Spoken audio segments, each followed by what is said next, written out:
order the Board of Mayor and Alderman Work Session. This is August the 7th, 2025, Fayetteville, Tennessee. Any public comments? Do not see anyone signaling that they would like to speak, nor have they previously signed up to speak. Board, I'll ask you if you have a chance to review the minutes for the July 3rd, 2025 work session. Are there any questions or corrections? Seeing none, those minutes will stand approved as presented. Second, now we're going to move into the requested report action request. This morning we have with us, excuse me, Ms. Nina Skall. She is the Program Director for the Tennessee Wars Commission. And also with her we have the Director Patrick McIntyre. He is Director of the Tennessee Historical Commission and also the Tennessee Wars Commission. So if you would like to come forward.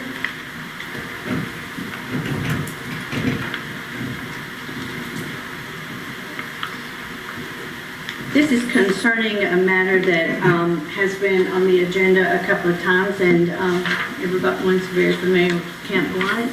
And this is about the agreement. It's a 3-year agreement. So. Good morning, Mayor Hartman and members of the Board of Aldermen. I'm Patrick McIntyre, Director of the Tennessee Historical Commission. With me, of course, is Nina Skall and Miranda Christie, our staff attorneys here as well. And we're just delighted to be here. It's always great to be back in Fayetteville, Tennessee. This is a place that means a lot to me for many years now for a variety of reasons. We've got a lot going on here. We're here to talk about Camp Blunt. I would mention also we, as part of our Historic Property Land Acquisition Fund grants last fall, we had a $2 million round of funding, and we put $135,000 into the Fayetteville, the City County Museum here. And so we have a lot of investments here. So to that point, just wanted to say this partnership has been in place now since we signed the first agreement. I signed it with the folks here in December of 2015. This is a really great success story. The saving of Camp Blunt was actually the only place anywhere in the world, I guess, saved as part of the commemoration of the War of 1812. I was on the War of 1812 Commission, Bicentennial Commission years ago, and this is the only place in the country that was saved as part of that. And I think you all probably know a lot, and our friends at the Camp Blunt Historical Association do such an incredible job with the site, getting that story out and the things that they do. But basically from scratch, an incredible icon of tourism, heritage tourism, has been brought to this community. Over $1.6 million in state funding from the time, roughly just a little under $500,000 was spent, $250,000 from us in matching funding with Environment Conservation's State Land Acquisitions Fund to acquire the property initially, and then subsequent state appropriations through the Wars Commission, other public and private funding, but over $1.6 million in state funding has created this incredible amenity. So for me, one of the great things coming back from the beach this summer with my family, I saw that incredible billboard out there. It was a perfect surprise to me. And you know, heritage tourism is big business. I always like to say it's a permanent form of economic development, you know, like a factory or an amusement park or something. If we put resources in that and continue to take care of it, people will be visiting in 100 years. And heritage tourists, they tend to stay longer and spend more money than other kinds of tourists. So I commend you all for continuing to develop that. And the amenities here, when they come to town, they eat and they shop and they come to this lovely downtown. And so that's what this is really all about fundamentally. It's about economic development and the appreciation for what this site meant as the birthplace of the Tennessee Volunteer. We had a strong role in funding with our partners the incredible statue that's out there, and the volunteer days and the things, the amenities as it continues to grow every year. And I've been with it since the beginning, at least from the state perspective, and it just is really something that I think is incredible. So we're here, I guess, to answer some questions about anything, and like most folks, it's Nina, Miranda, and everybody here knows a lot more than I do, but I'm just thrilled to be back, and I see a lot of new faces from the first agreement, some of the subsequent renewals, and I just want to say that we're here. You know, I'm always here to answer any questions, to be supportive, and I'm really proud of what's been accomplished over the past decade with this community. I think it speaks a lot to this place and what you all have as a vision as you continue to grow and thrive. And with that, I'll answer questions or turn it over to Nina or we got to get into the meat of the agreement. Or you all want to proceed? Thank you. Yes, sir. I think how this came about, it was up for, the agreement is up for a 3-year renewal. It's a 5-year. Okay. It should be a 5-year contract. Yeah, they're usually five years. We did a 3-year because we knew that we were going to be working on the foundation document and that we were going to have to put in new language about including that planning document in the subsequent renewal. So last year or the last time was a shorter contract term. They standard are 5 years. So you understand the terms? Yeah, that's new It's new, information to me. yeah, that's new information to us. I guess when I arrived, we were doing 3-year Okay. session. But the original one signed was 5 years. and the Yes. next one's 3. Yeah, the original was 5 years and we did a 3-year, then we're doing a 5-year again. So we'll make note of that, and also, we have some new members on the board, and they have not seen this, gone through this process before. So there were just some questions or concerns, about this, and we knew that you would be the best person to ask. Maybe. So- I'll try. Okay, so the board, if you have any questions? Jeff Bradford, I'm new alderman, so I'm learning. First of all, I want to say thank you for everything that you've done for our community, because I am a history buff and I like Camp Bluff. But I guess the main question that I had is the A12 in the contract. And that's no reenactment activity shall be permitted without the prior approval of the state. And as you can see here, we've got outstanding people that's on our Camp Bluff Association. And a lot of them, Mr. Bedingfield, I see out there, and Mr. Jackson, Brother Eddie Hall there, and Mr. Wakefield. They do a tremendous job trying to advertise and develop the park. I guess what I'm looking for is when they come up with an idea, like for a reenactment, in my opinion, based on the state parks and other historical parks that I've been to, they generally have been developed to a point where sometimes you may have somebody there, or they do have like a yearly reenactment or something to help draw people in, because word of mouth is the best advertisement, in my opinion. So, I guess, I'm not saying that we shouldn't ask or talk, and I understand by reading the documents that a lot of it's got to do with trying to preserve the integrity of the archaeology part of it. But I would like to see our group be able, if they decide that they want to do something as far as an activity to help promote the park, that they wouldn't necessarily have to wait to get state approval that they could get that set up. Is that possible? Well, the way we operate, I'm kind of a one-man show here. So I run the Works Commission, and I'm very easily accessible. The reason why we have this is to ensure that we are communicating openly, efficiently, and actively with everybody. Additionally, we like to promote this. This is one of our sites. So they basically just write me a little letter, and I write them back fairly quickly. I want to say fairly quickly, with an approval or suggestion to amend or change. When it comes to live firing and using different types of weapons, there are reasons why we have to have approval, why we have to have certain people at certain levels of adequate knowledge and have proper certificates for various reasons. So that's really why we have that approval, is to, one, inform us, just so that we know what's going on our sites for everyone's safety. Two, so that we can promote it on our websites and on Facebook to make sure that our members are active as well with y'all if possible, and again, for safety purposes. Do you want to add to that? Well, I think you covered it. It's just, I think when the trigger, literally and figuratively, sometimes is liability, and also it's just, part of our promotions and things. And we have properties all over the state. There's only a handful there in the Works Commission's under their umbrella, but it's kind of standard for all of the state historic properties, at least under our authority. But as Ms. Skull pointed out, and we love their different, very efficient and kind of responses and coordination, and then promotion, because we have an outreach program now that allows us to kind of get that marketing out there to augment that. Because I think in my opinion, I see it as a valuable asset to the city. Especially, and I didn't realize this until I was reading and doing some research. It's only the second place in Tennessee that's tied to the War of 1812. Right. So, you know, and our people do such great work. I just feel like that if they wanted to do something, that they should be able to do it. Not necessarily that they have said anything. From where I come from a law enforcement background, so sometimes you ask for permission, sometimes you ask for forgiveness. So that's what, you know, I'm just trying to figure out. I don't know that we've ever said no to anything. Yeah, and I'm not saying you have, I'm just saying as part of the contract, it sort of, it bothers me because it seems like that we can't do anything outside of maintenance without having to ask permission.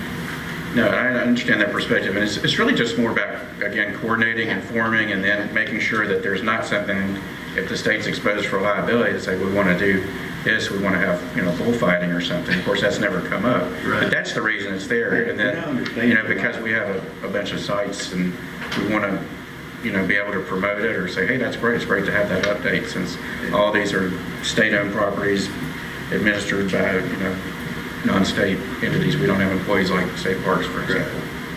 Is there a chance at some point that we can get this deemed a state park? I can't speak to that. I mean, that's always a possibility, of course, within the realm of possibility. Our governor has done a great job in getting some new state parks instituted. But this is sort of the format it's in now, and if that happens, there'll be one-off conversations. We'd be glad to go along with that. But I love what you said earlier about the limited number of sites associated with the War of 1812 in Tennessee. Because the reality, when we're putting this together, we realize we've got the personalities and the stories, but the sites are all, you know, adjacent. When you talk about Jackson and Crockett and all those folks, they were all Tennesseans. They were all here. And so this is why we tell that story. My grandmother, reading the story again, my grandmother was a full-blooded Cherokee from this area. So, you know, it's interesting. Absolutely. Thank you. But that was my one biggest concern. I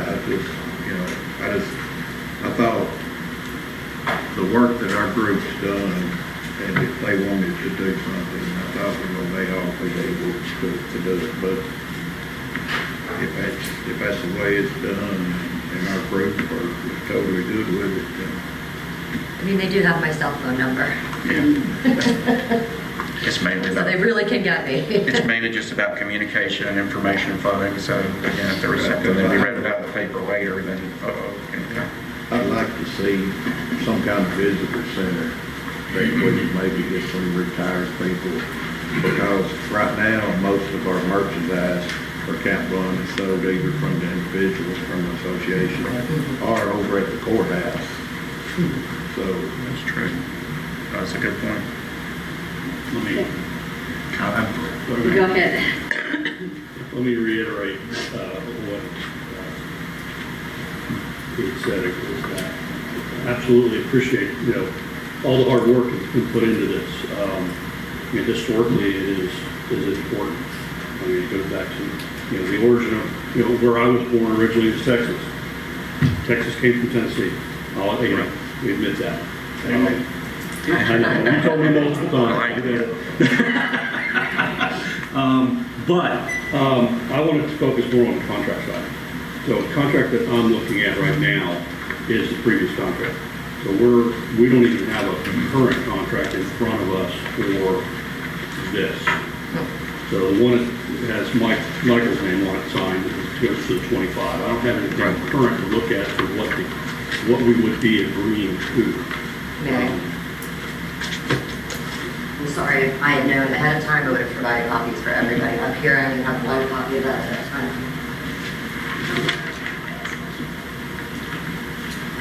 Who would like an additional copy? Has any of it changed since the last one was signed? Yes. Well, see, that's what I've been asking for. Because as I read this contract here, And just so you understand my background, and again, let me reiterate that I absolutely 100% support Camp Blunt and what it brings to the community. And the way I look at contracts, every one of us is elected. That's our contract. We have a contract with people in the city. So, and I'm a business DOD contract person. So I look at a contract and I look at what I'm being held to, what I can do, and what I can be held accountable and responsible for. I mean, I look at a line that tells me that contractors should obtain archaeological surveys or excavations that the state determines to be required at the contractor's sole cost. Correct. That's a cost to the city, that's a taxpayer cost. I look at that and I hold my ground with other things like that, because I don't want them paying for that. You could apply for grants. We funded many I grants towards 100% that. agree, but if I don't, because that's my decision to apply for a grant. Absolutely. And there's also been surveys done already. We're still, if the grant doesn't get approved, we're still held responsible for the cost. So, those are the kinds of things. Now with this, I don't know where, we're gonna have to go back and look at this to see where we're at and what the contract really says.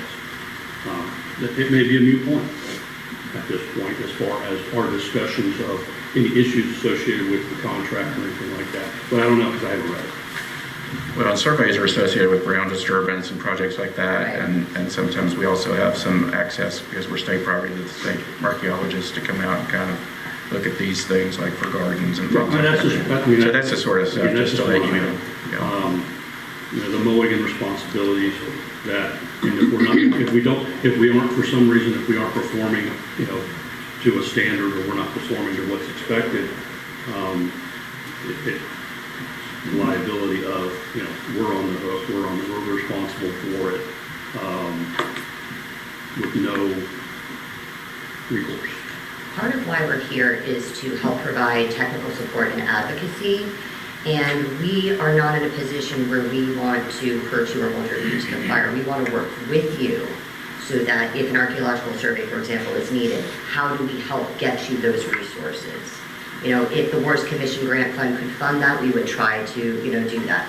We want to help you all succeed. This Right, contract. and I would suspect the language that I'm going to read in this new version would read to that versus what the old one said.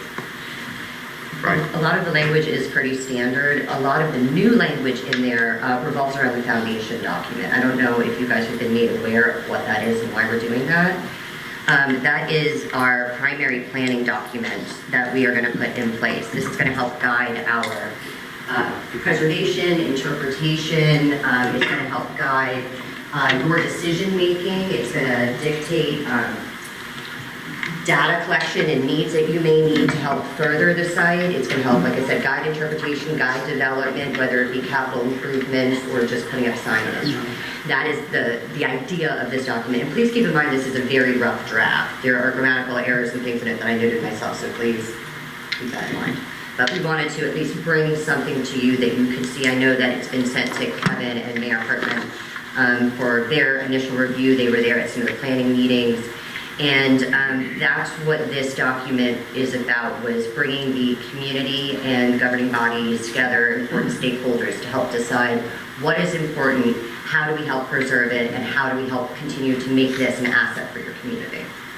So unfortunately, some of you were not there at that time. Well, we do have that document on the iPad, so it is included. Something? Could you explain some of the funding mechanisms of your organization and where you get funding, and maybe as a pass-through, potentially funding to us? I'd like to better understand that. Right. Well, so we're the State Historic Preservation Office, and also the Tennessee Worst Commission is embedded within us. It's an independent entity, but it's embedded within us. But we're the funding that we get for the Worst Commission is 100% state appropriations. And so through that, we are able to offer some grant funding every year that, again, is added to things like the foundation document, a couple of rounds of the statute, the $57,000 for those interpretive panels. And And so that sort of thing. So that's where our funding comes through. But, you know, and there's other times, as you all know from the history, special appropriations that come, whether it's from the governor's budget, then approved by our good folks at the Tennessee General Assembly, that augments it and kind of keeping that before everybody, reminding that this is ultimately state property. This is a great partnership that we promote, where it's cost sharing. You've got the city, you've got a nonprofit, and so, but every once in a while, the state has been generous in putting in additional special appropriations, as I think you all know, over $1 million just on that side as well. So. It's a good point about cost sharing between the state, city, and the nonprofit, but unfortunately the contract is just between the state and the city. Is that correct? Yes. Okay. We have encouraged you folks to create either an MOU or an MOA between your entity and the Friends Group, and we continue to encourage that. That way it will outline responsibilities and expectations between your parties. Okay. And then another question about severability of the contract. So say that we fall short on following through on some of these requirements. What's the severability, and what's kind of like the follow through on that? Knock wood, we haven't had any problems like this. The goal is to maintain this relationship and to continue this and to grow it. As I think you've seen from Patrick and I, we're really about communication. So if there's an issue on your end, hey, you want an archaeological survey, but we don't have the funds and we weren't approved for the grant.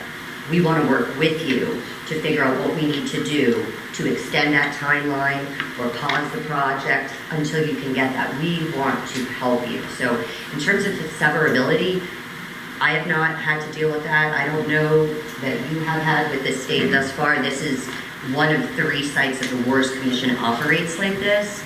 The other is Parker's Crossroads, which is quite large. I don't know how many acres we're up to, but it's substantial. 300. 300, excellent. And then the Salem Cemetery, we're just getting started with that. We have 120 acres down there. So we're doing the same model. So knock wood, we've been very successful, and I plan on continuing that way. When we're switching, no, sir, go ahead. Yeah, I was just going to say that's good to hear that if for some reason there's a funding lapse on maintenance, that we wouldn't lose any type of... No, we want to work with, and that's why communication is so important. The more I know, the better I can help you and work with our folks on my side or whoever to make it right or to find out whatever the resolution is. And again, we're more than, or about 10 years into this working relationship. To my knowledge, it's been a great partnership. And as Ms. Skull mentioned, Parker's Crossroads was kind of the first. And we had folks from there come over early on in this process. And I think that funding and partnerships lasted almost 30 years or so to go back. But so hopefully that gives everybody a little more comfort on that. And then on your other sites, I guess it's standard for you guys to not help maintain the site. It's just you give overall guidance and... Yeah, this is called a no-cost contract, and the point is to create, I've just called it a triangular management system. You know, we're kind of at the top, and then we work with both you folks and the Camp Historic Site Association in tandem to kind of create and maintain this. We do not, because I'm a program of one, I can, and my budget is a very small budget in comparison to his budget. So, you know, I do not have, as a Boards Commission, do not have funds to mow the sites and deal with porta potties and trash removal and things like that. So why this is so successful is we partner with other groups to kind of help cost share and share the burden of that maintenance responsibility. Additionally, we're in Nashville. You know, I'm not boots on the ground here. We really rely on both you folks and the, Friends Group to let us know what's going on, what we need help with, how we can support you, what issues you have. So I hope that helps. Well, I'd encourage you to move to Fayetteville. I literally talked about that on the way down. Just a quick brief read through of the current. Yes. And I don't know how open you are to suggestions. I would change some wording on Alpha 13. Why don't you write that in, if you don't mind, and you folks can talk about that, and then maybe Miranda and I can talk about that in more depth and see if we can come to an agreement that makes you guys a little bit more comfortable. So that's a good point too. How fungible is this document? Are you guys pretty strict on like what you will give up on? Or? Are the things that I write that we want. The other portions of the contract are very standard. It would take a very large, I don't want to say fight, but it would be an upward movement to get some of that language changed. All my asks are met. Excellent. We'll start right away and we'll see what we can do. You know, where, as I think you start to kind of realize we're flexible, we really want this to work, we're really excited about this. The benefits of this are incredible for not just you folks, but for visitors, heritage tourists, you know, and we'd like to just keep the positive momentum with all of this. And I agree. Again, I just want the contract, as a contract representative for the city, Sure. I want to make sure the contract represents the city well. Just go ahead and write them on in, and we'll see what we can do to make some of those accommodations and adjustments for you. And I guess for the public, I would just like to say, I mean, the city does support Camp Blunt in numerous ways, and all of our departments seem to be playing a part of this. The city Parks and Recs department, they do the fine mowing around the statue, the entrance, the pavilion. It looks nice and neat, like your front lawn would look, that type mowing. Public Works, they bush hog the field part, and they keep the weeds down around the river and in the field portion of that. Also, we have our administrative office. They take care of any bid letting or organization of that. The money is in a separate account with the city, but that is also maintained by our finance department and our administrative office. We also pay the utility bill out there. Anything that, you know, lights or anything that's added, that is on the city's, and that is in this contract. So that's a portion that the city pays. We also pay for insurance, liability insurance out there. So if anything happens, it's on our insurance. Our police department, they do security at this site, so they're constantly checking on things, trying to keep everything safe out there, buildings, monuments, everything, and make sure there's no wrongdoing that, you know, we haven't run into that so much so far. Also, there are other costs. Kevin, can you think of anything else that I've missed there? Primarily procurement and stuff, so you cover it in general. So this is a lot of expense to the city, and I think that's fine, this board. You know, we just want to make sure that we're spending the taxpayers' money in a proper and responsible way. And, you know, we want the public to know that the city, this is what we are doing for this site. So, my last question, back to the 3-year, 5-year, was there a reason that it's changed from 3 now to 5? Yeah, we did a 3-year initially because we knew we were going to do the foundation document, and we wanted to include information about implementing that document and utilizing that document as a guide going forward. So that's why we did a shortened contract term. The standard is 5 years. Yeah, that's the only reason. I mean, it just, would you rather do this every 3 years or every 5 years? Yeah. No, the longer the better, probably, but Yeah. with the understanding that this board may change due to elections, people coming and going. So, Yeah. you know, this board could change. So we hope it doesn't, but it will. So. Well, you made a really good point that it takes a village to get this done. You know, even within the city, there's still, I can't even tell you how many people are involved in that, not just different departments. So it really does take a village to make this happen, and it's a beautiful thing. It's, you know, really is. Right. Yes, the committee, the Camp Blunt committee, I mean, they work tirelessly out there all the time. They're always tweaking on things, adding things. Also, I did not mention, we also have the porta potty out there. Yeah. Hopefully, at some point, we can get a bathroom, like I've always preached about downtown on the square. We need a public restroom. So here we have this beautiful site, a big orange porta potty. So that's the goal too. Yep. I have a quick question from the cost side too. I know before y'all purchased this, there was a 4 billboard right there at the bridge. There was a 4-panel billboard, Yes. the best billboard in town.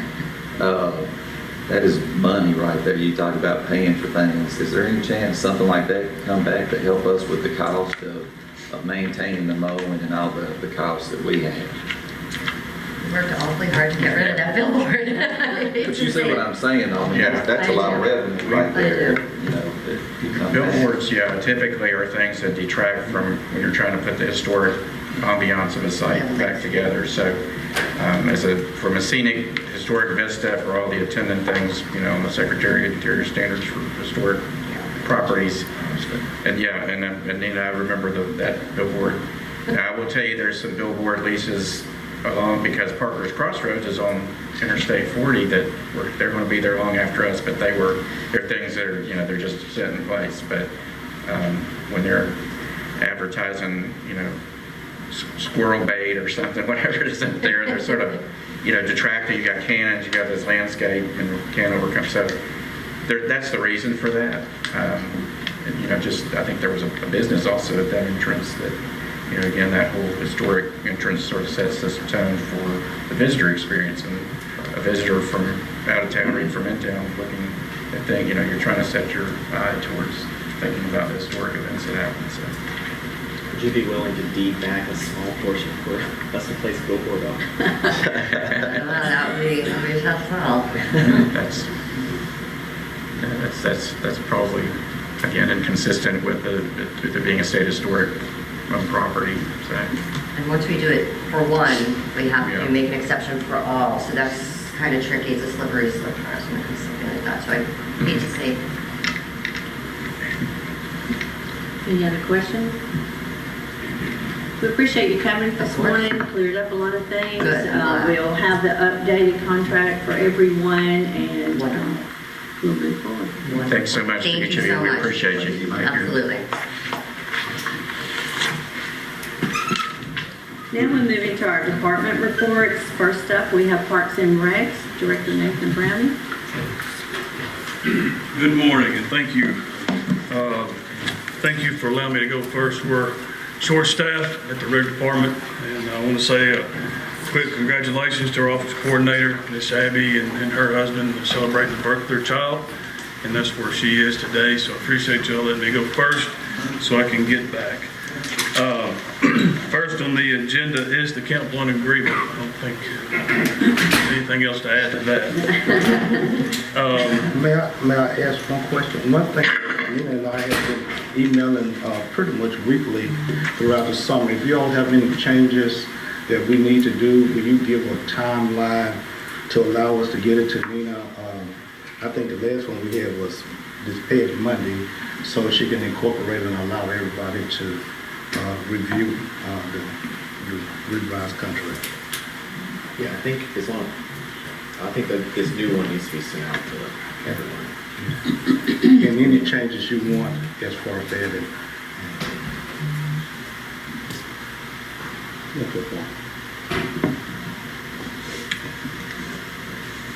Second on the agenda is the industrial park. Last month we decided, y'all decided we wanted to kick it back to the committee. Went through committee, and I guess it's up for discussion. If there's any questions that you have for me, or I'll let Mr. Owens reiterate from here. So in the committee, we reported that I have had a chance to speak with Mrs. Middleton in the month of July. She was unable to make it to this meeting. It would be probably September before she could make it due to committee work assignments, but she did talk about the property and the property offer. Even if the board, our board, decided we want to accept it, she had to go through the formality of her board. And we talked about, she gave me some good information on the Tennessee TDAC grant for outdoor recreation if we wanted to apply for that. That grant cycle, I learned a lot from it. The grant cycle is generally awarded in July of every year, but it starts in December. The interest meeting is December 5th, and the time that we would have to get information in would be middle of January, which we begin the application process if we wanted to utilize the land. But just reading from the last cycle that was awarded about 3 weeks ago, there are a variety of things that we could use funding, if awarded, for that property. The closest one that received an award was Ottmore, and it was a smaller one, but it did something to to deal with some plants and stuff around parks. That they received, and I think it was 35,000 that they received in the 25 cycle. But I did find that grant information, and if we decided to go for it, there could be an opportunity to look. And the grants were a variety of amounts. I think one of the questions that we had, I think you were gonna check on, was there any strings attached to this land? Do I mean to our? Required use. Yes. So Mrs. Middleton basically said no. You know, I learned from her in discussion that at one point in time it was owned by the city and county, I believe, jointly. But she said basically no, but she did indicate that her board would also have to approve the agreement. So who needs to go first? I'm Who sorry. needs to go first? Do we need to vote that we would be willing to take the property and then they need to vote to see if they would give it to us? Or do they need to vote first that they're willing to give it up and then we vote? So Alderman, I think right now she would like to at least know if there's an interest. Okay. And if there was an interest, she would know how to go forward with her board. So, Well, I'd like to propose that we push this forward for a vote so that we show our interest and get the ball moving. Again, the property, it's property. It's property for the city. If we use it, find a grant for it, get rolling, whatever else, and we put a plan in place and start working. If we don't use it, it's not costing us anything, and it's not costing us any later or anything, because right now the property's sitting as is. So I think we should at least show intent to a vote. Is there any reason that the county itself or the industrial area hasn't done this themselves instead of handing it over to the city? What's the reason that they didn't take this into consideration to develop it? Joe Clark? Or whatever the reason is for us to have it versus them, if it's not costing anything? The reason that what I have understood is that it is rock. It is a mountainous rock, and it would be so expensive to go in there and take the rock off the top to be able to build. But they're not going to use it, and so since the city gave it to them at one time, they were willing to, her board would take into consideration giving it back. So shift it back That's in to the us, city. for us to take on the expense, if it happens that way, to take care of the expensive rock, correct? We're going to Well, take you care know- of it. If we choose not to do anything with it, then it sits as rocketry. The sits as rock, if it still belongs to them. Sure, but they won't develop any kind of a recreational capability where we have, as with the grant or with the growth in the rec center, we could turn it into something, be it bike trails, hiking trails, shooting ranges, archery. The possibilities are endless based on the terrain. We could turn it into something that at the least gives people some quality of life growth that we haven't had. And that maintenance would be done by the rec center or the city, period. Depends on the grant. I got you.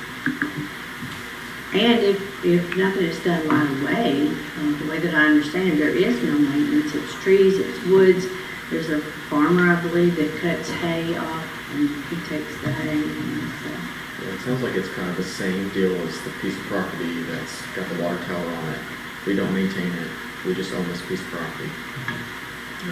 Well, I mean, like I said before, I mean, if this was best for the city and if it's what the board wants to do for that purpose, you know, my support is what's best for the city. I know y'all's is too. My only concern would be the cost of maintenance and labor for our guys with the minimum amount of resources we have. There is no cost. Yeah, if there's no cost and it's something We can forecast that, project that, and plan for that based on what the design plan is. But we still need to be in a position to where we can at least do that. And right now, we're waffling on, do we want to go get a piece of property for free with the potential of increasing quality of life for the citizens? I'll just say, I'm not in support of getting this land until we have a plan in place and we can, right now, we don't even have the money to do our capital projects we need. This land's not going anywhere, nobody's gonna want it, you can't build on it. So That's whether or not we that's- take it on that's now not or take it on necessarily later. true, because I guarantee I could probably go find somebody that want to build a Well, then do ski it, resort let or them do something it. like that. I think But that's we gotta- great. We gotta have the ability, we gotta have the property in order to do that. I'm not gonna go to these venture capitalist folks and say, hey, would you like to invest in something that I don't own yet?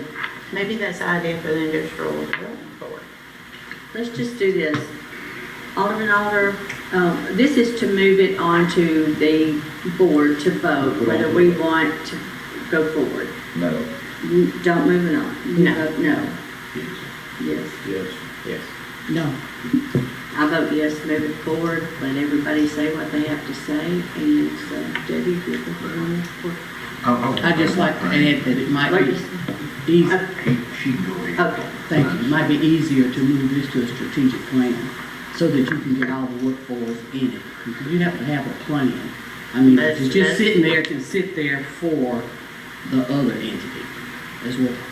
That's just my take on it, because we don't have the money to develop it. We're not developing it. Okay, let's go to Vice Mayor. My position on the land is this, and I expressed this to Kevin and Loretta when I met with them the other day. I understand the land's rough, and I understand that the industrial board don't have a desire for it anymore because it's undevelopable without a large cost to whoever comes in and does it because it's a rock. So it is therefore pretty much woods at this time. My position is this, if they're gonna give it to us, and according to Ms. Loretta and the meeting I had with her and Kevin, there will be a minimum, not a large increase, maybe to our city liability insurance. My position is that if we take this land, it's an asset to the city right now because of some of the indebtedness that we have incurred in the past and some that we may incur in the future. That would be an asset to, in my opinion, to the city in order to be able to borrow money. Now, Jeff is the banker, so I don't know how taking that was gonna help us borrow any money. I haven't looked into that. I don't think it's gonna be, I'm just giving it saying away it for would be free, an so I don't asset. think it's really worth anything. well, I'm saying as an asset. I mean, we showed that we own the land, would it not help? I mean, you got something that's unbuildable. I mean, I don't know how much of an asset that is to have. It's, You know, I guess we could sell it to somebody to hunt, but I'm just. I just don't understand how the industrial board is just giving it away and trying to do it for the second time when we didn't want it the first time. It's just, I don't get it, and I just see expense if there's trails and there's things like that for us. I don't see a benefit to it. We don't have the manpower, and that's why I'm just not for it. And I'm not for doing anything with it necessarily right off the bat, because I'm not gonna put anything else on the guys at the rec center. They're already stretched. But in the future, like Alderman Keenan's talking about, if we do choose to develop it at some point, we don't have to necessarily be in a big hurry, so we can therefore budget and come up with a plan. Maybe what Ms. Dorothy's saying, maybe sit down and go over it and come up with some kind of plan moving forward. I would rather do that first, just because, I mean, once we have it, I don't see the rush in getting it. I just don't. I don't know that I would be in favor of taking time to develop something when we don't even know if we can get the land. Like, we have to first make the first step. Say the industrial board comes back and says, no, we're not giving it to you. Then that's that. Or there's restrictions that we cannot meet. We know that we can't meet them, or it wouldn't better serve the city. There's a cost of manpower and labor to even sit down and do a strategic plan on a piece of property we don't even own. That seems like, and also I feel like there's a false dichotomy between if we accept this land now, then we have to develop it now. That's not true. We can sit down and do a strategic plan that puts it out 10, 15 years, that we can plan for capital projects. Hopefully we see growth and we plan for growth and we have that. But I just think that if there's this piece of property that you do not have to maintain, they will give it to us, no strings attached. That's where I come in and support it. Now, if there's strings attached, if there's something like that, that kind of changes things. But that's when we hear from the industrial board what they want from us on that. So that's the reason I'd like to send it to a vote. Just get it a vote if for some reason something changes.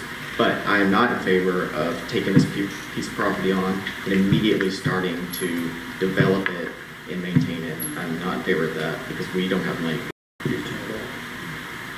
As of right now, one of my issues is we don't even have a strategic plan for what we already have in place. And we're not able to fund what we already have. This piece of land is they've offered it to us, I forget, 6 years ago, maybe 8. It's gonna be here 6, 8 years from now. They'll still wanna give it to us. Same difference, right? So I think the board has spoken, and we'll move on then to the board to vote to whether we proceed to accept the land, but with the understanding that the IDB board, it then moves to them, and so then they can answer back. So If they put restrictions on it. then we can decline. That's fine, Right. Sorry, I know this is throwing around here. Could we propose that we make the industrial board vote first? Because if they're not willing to even give it up to us, then it seems like a waste of time. They're gonna give it to you. Yeah, they will. They don't want it. Yeah. Then you're gonna get it. They're trying to find somebody else to be responsible for it. I don't blame them. Well, it's But kind do we of wanna like be this the ones? land that we're sitting on right now that there's an interest in.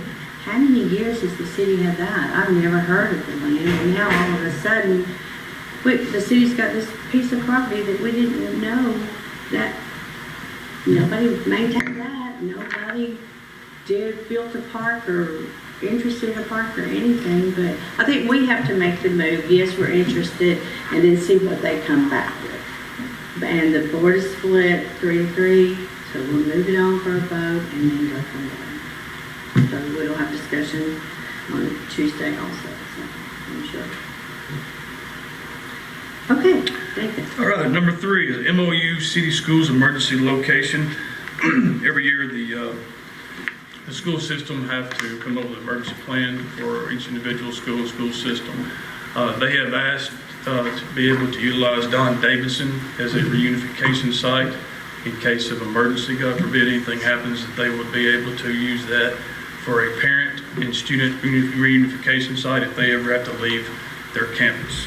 So that is all that is. If something was to cause them to have to leave their campus in the middle of the day due to an emergency, Don Davidson would be the site where the parents and the students would meet. They would have them bused over there to meet their parents. So that's what the MOU is for that. Okay, I would like to request that this be put on hold and allow me to speak with the school board about this. Of course, so let me explain a few things. Number one, if we use Don Davidson for a reunification plan, it would be considered within the hot zone should you have an active shooter or active shooters.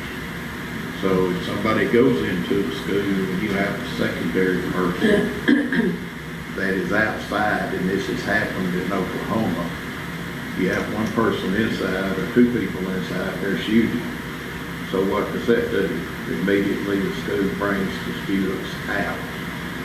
Well, they had a sniper, a third person, a third shooter outside of the school. So in the event that you have something,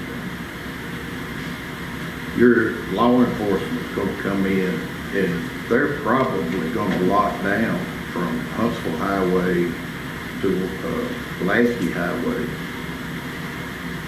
one of the biggest things that you have, and this come about with the Covenant shooting in Nashville a few years ago, is that once the word gets out that something's occurred at that school, all the parents are gonna freak out, and they're gonna immediately rush to school. So what you're gonna have is you're gonna have our officers that's gonna be facing irate parents in the middle of the road, and that'd be understandable, because would it be my kid, I'd be the same way. So my proposal would be to find another place, and if they want to do an MOU with the city, I would suggest maybe the rec center, because it's far enough away. If you have an active shooter and he flees on foot, if I was the shooter, I would go directly across the street and get in that wood line and go down behind the ball field. So therefore, you got no buildings, you got kids at school. So what are you going to do if it's raining or if it's 15 degrees outside? So you're either going to keep the kids on the school bus with the possibility of an active shooter floating around, then you move them to the rec center. We get the word out as the school system in the city immediately that the parents are to report to the rec center or church or wherever. But you get them far enough outside of the realm of the situation that the traffic pattern, you're not putting a lot of extra headache on the officers that's trying to deal with the situation. The other part is if they want to use, which I think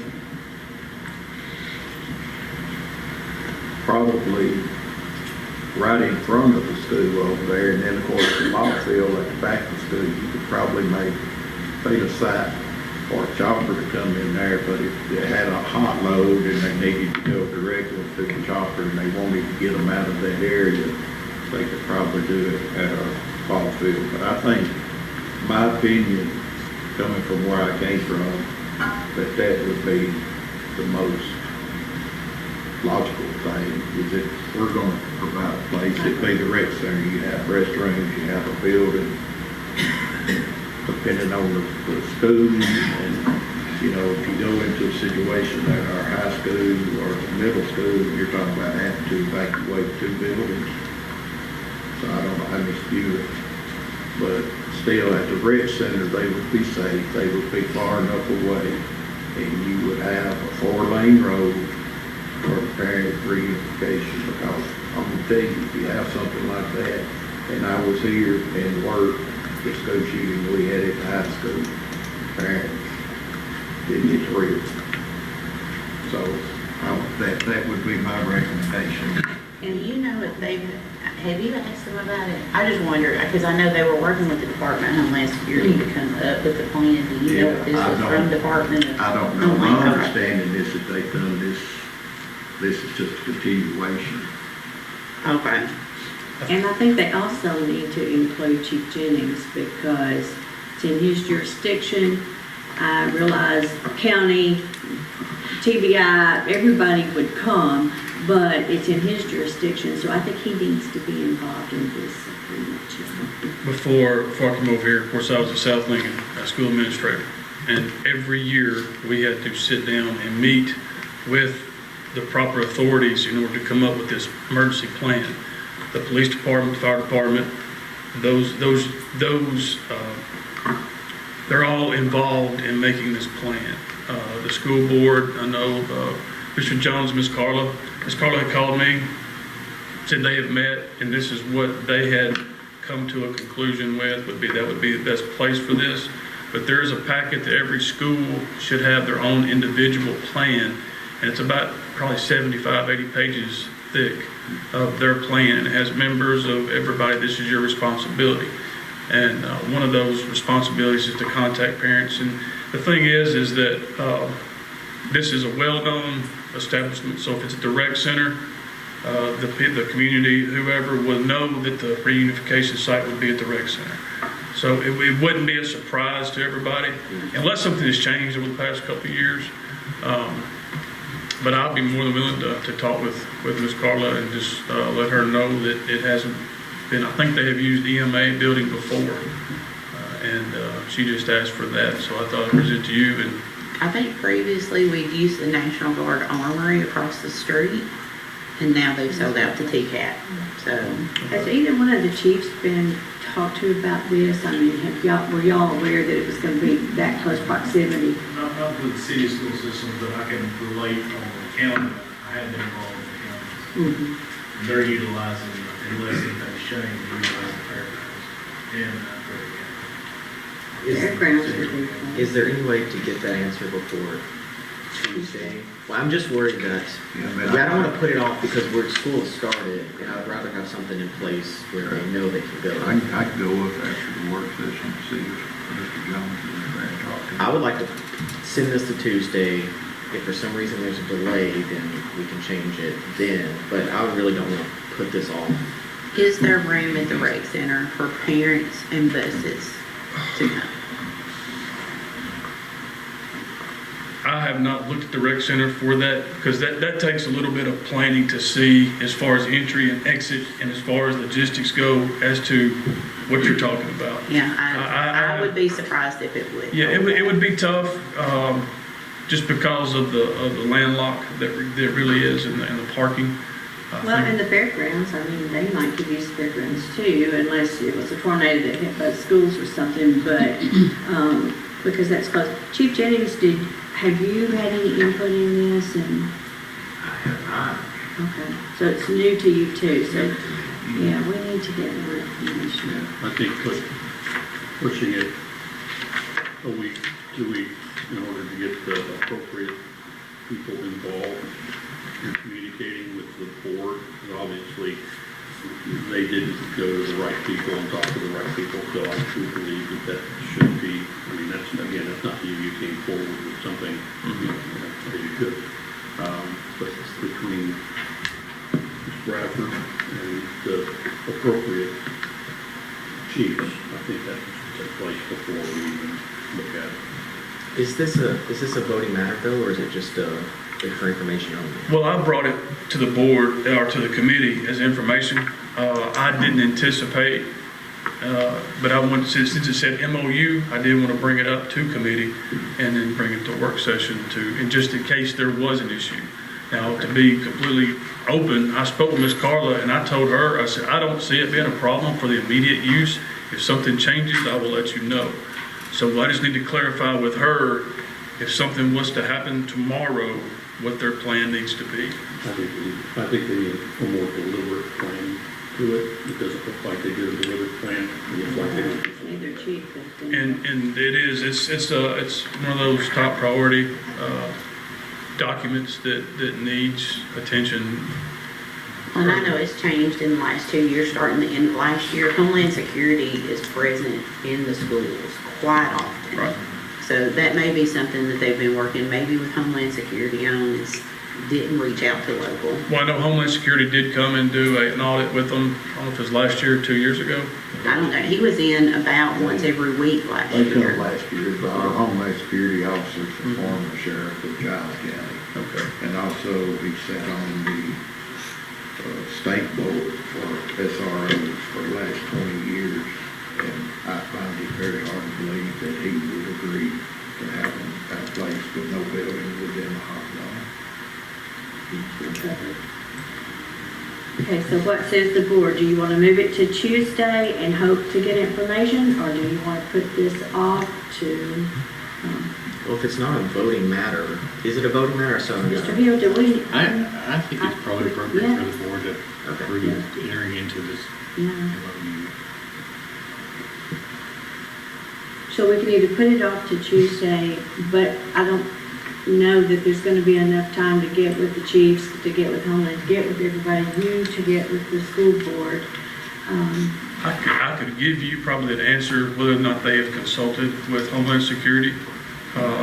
Probably by the end, when I leave here, I can go check and see if that has been a process, or I could probably let you know. The reason why I'm going early is to get back. Yeah. So I could probably check and let you know before I head back, if that would be something you'd interested in. Let's do that, and then I would suggest at some point, our chiefs and Mr. Williams, I mean, it's gonna take all of us. Absolutely. We need to sit down and have a meeting about it, because it's very serious. You let one of the kids get hurt, and after the situation's over with because of something neglectful that we done.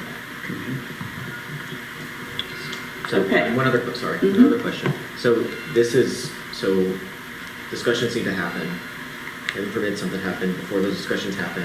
Are they allowed to just use it as is, as the current MOU? Like, we're good to let them use a site? Happens on the sidewalk. No. Yes. Mr. Hill, is that- Because the sidewalk had Okay. non-compliance, that's why we got sued. Okay, let's Not- hear from Mr. Hill. We've got coverage, we've got insurance coverage now that if somebody sues the city for falling on a sidewalk, whether they're sober or intoxicated, it's gonna cover us for that particular, I don't know. Yeah, I'm not saying I haven't that we have to been pay. involved in the we have communications that insurance. Monica's been having to know. Okay, let's hear from Monica. I think she had something to say. So the answer that I was waiting on from MTS, as far as the guidance for the liability insurance, what they wanted to Come up know. here, so.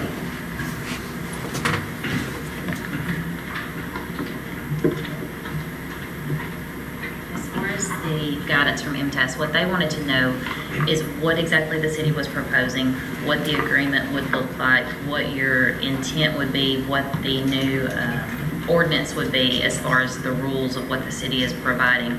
And that way, they would be able to give us better guidance as to what they would insure, what the limits of coverage would be, what the premiums would be, and that type of thing.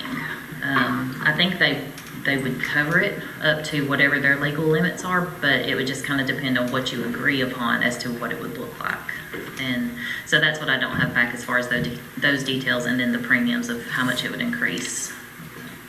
But that was one of the concerns they had, is if we were in talks with MTS, they wanted to make sure that it was even legal, because they obviously don't want to insure something if it's not allowed. But if y'all are in talks with them, then, or even with the head guy at PEP, then I'm sure that they're working on something. Michael Fan is the director of DEP. So. Is that who you spoke with? Yeah, and then our underwriter, what's her name? Aaliyah. Yeah. Aaliyah. Aaliyah. Aaliyah's our Yeah. underwriter. And then I had spoken with Alicia a little bit, who's our customer service representative, and she actually used to be in legal for MTS, so she's been a good help. Yeah, I think we just need to communicate what Johnny's gonna update our ordinance to PP, see what they come back with, and then move from there. Yeah, I think once we give them a better idea of what we're looking at, then they'll be able to bounce back to us. But I guess the point of bringing this to the full board is, is that something the board, Alderman Keenan said we might just do the state route instead, or we could do nothing and leave things the way they are. I mean, I think we all just kind of felt, after discussing this in committee for a few months, it's time to kind of bring this to the full board to see. Right, and I'd like to know what's gonna be in the ordinance. I mean, if that's something if that's what we're deciding on. Yeah. I got a question for Mr. Hill. Would you say it'd be fair that we can be sued for most anything? Anybody that's got $400 and And got to sue us. if someone falls, whether it be here on the sidewalk or across the street, because I've been sued over at the courthouse for sidewalks. Most people are gonna come after the city or county because they see them as the ones with the money and the insurance. I think Monica has something. So we actually did recently have something like that, and we do have some coverage for that. And the process, what that looks like is the insurance sends out an adjuster, and they investigate if, like, the scene, and if there actually is something negligent, like they inspect our actual sidewalk, and if there is, then we might be in trouble. If there's not, then I think there's a minimum coverage that they will pay up to. Our liability. That's right. Yeah. Thank you, Monica. Okay, so now what do you need, Johnny? So I guess, shall I draft something and take it, I guess, talk to PEP in the meantime, but then take it back to committee next month? Would that work for everybody? And then bring it to the work session next month? Do we need to do does everybody agree with that? Or do you think? Him checking with the insurance company and seeing what. I mean, to me, at first it felt like it was gonna be something big. Now it feels like it's been crammed down into something so little. Is it worth doing to put in 2 alcoves on the square? I mean, I don't know how I even feel about it anymore. I was for it in the beginning. Does it sound like that somebody played music on the square and people could be outside and enjoy that? I was into that, but I don't know, now it's just too There's a whole little. lot of moving parts. Yeah, for 3 tables, I mean. To your point, the conversations that we had at TML was with the Intel was more towards that and not seeing it as an issue, as much of an issue as we seem to turn it into. So that's why I said we need to get that clarification from the Intel folks and say, you know, what does it take to do this? Right. And I think I'm an all or nothing person. If this is, if we want to do an entertainment district, that we can have music and we can try to get more people into the square and to the businesses, then that's what we do. If it's just something that's really more trouble than it's worth, then I say we're all shelling. I think I'm inclined to agree with Alderman Keenan. I mean, if we're gonna do it, let's do it like Alder said. Let's do it where we can actually have entertainment. I don't want to do anything that's just basically giving somebody the okay to drink alcohol outside while they're eating their meal. I mean, to me, that's no entertainment district.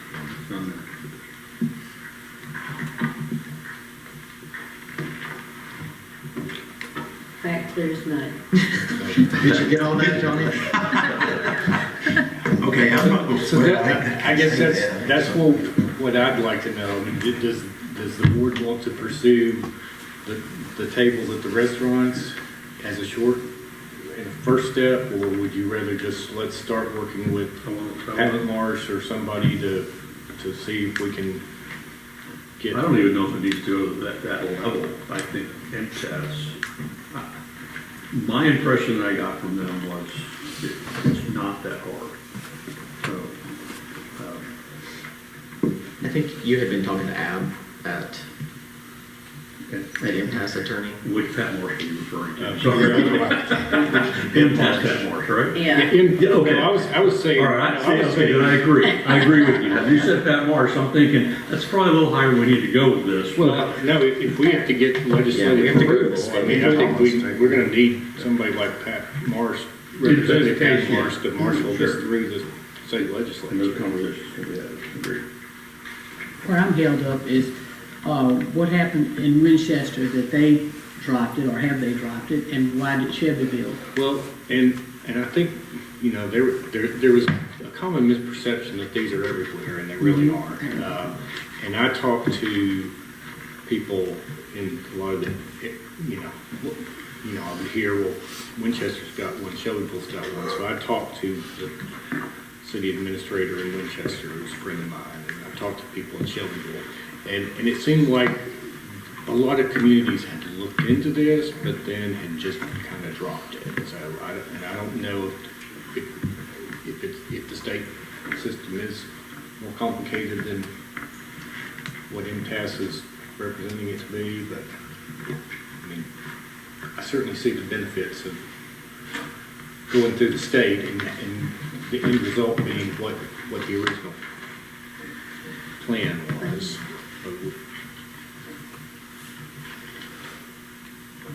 I just don't see the harm in allowing a business, if they have a restaurant, to put some tables out in the alcoves.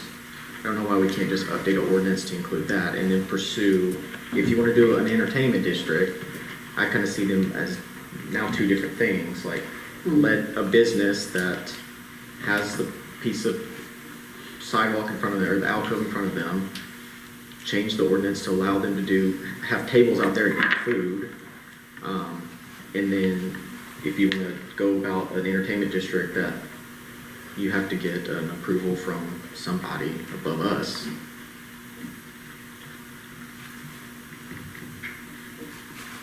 So do we want to start with just, I guess, let's just see what the liability, the insurance, what MTS recommends on the tables for the restaurants. And then, just for the tables and the restaurants, not an entertainment district? Right. And in the time that we're checking on that, should we talk to the affected restaurants and say, we expect you to put the bill for, maybe we need to go pick out furniture. Because that would have to be in the ordinance, is what I'll tell you right now. the ordinance would have to specify the specifics for the tables.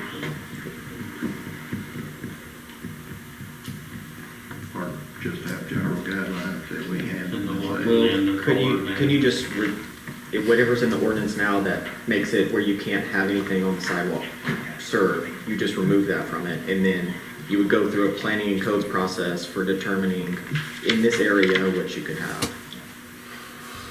Well, I don't know that the board would necessarily have to codify furniture on the square, but we could go to somebody could go to the affected restaurants and say, we're not going to be supplying furniture if we do this, and this is a cost that you're going to have to bear, or is this something you're still interested in doing? They may not be Yeah, interested. if they're not interested, then yeah, that's the end of it, I guess. And right now, don't they already put tables in front of the restaurants, already having tables outside?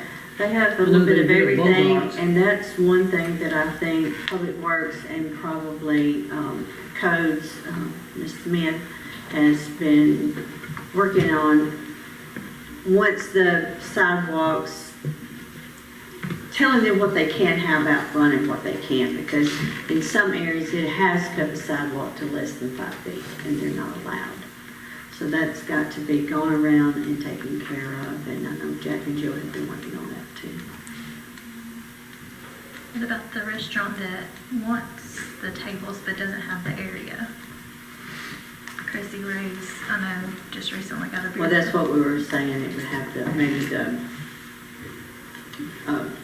grassy area.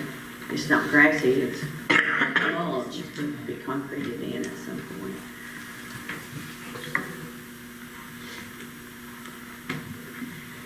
But there's a lot to be discussed. Yeah. I think we need to just wait, discuss this more, find out what you can without a great deal. I'll draft potential legislation, we'll run it by PEP, we'll try to have some communication with restaurants, Yeah, go back to committee next week. that sounds great. Okay. Okay, moving forward. Now, You got all wait of the just a good ones second. today, Can don't we you? now go back to the police? Miss Chrissy, can we now go back to the Well, police? I think Mr. Hill has one more he Yeah. brought up here on this side. Actually, 2 and 3. Oh, gosh, never mind.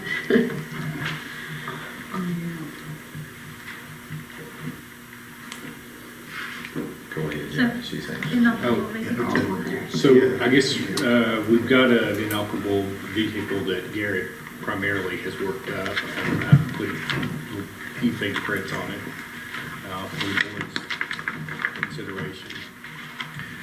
One other thing, if you've had an opportunity to look over this, you can tell even at a very quick glance that it is significantly longer, more detailed than the ordinance that we have in place. That seems to have been our issue so far, is that we haven't had definitive terms for what an inoperable vehicle is, what qualifies it as inoperable. So we've included a lot of that, as well as specifying what the violations are, what frequency the violations can reoccur if they persist, penalties, notice to owner to remove vehicle. If the vehicles are not removed in a timely manner, then the city can take control essentially and have the vehicles removed. We're very clear on exceptions.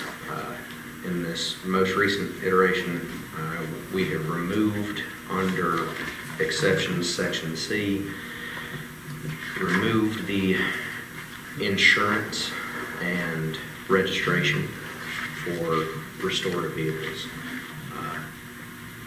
Personally, I believe that that shouldn't be an issue for inoperative vehicles. We don't see any money as a city from any kind of insurance or registration. And 9 times out of 10, when you tell somebody, hey, you got an inoperative vehicle, they slap a tag on it, it's good for 365 days. That needs to stop. So there's no verbiage in there at all about insurance or registration, because that doesn't pertain to us. We have no authority over it, etc. The police department, of course, in terms of pulling somebody over, but that's not in my wheelhouse.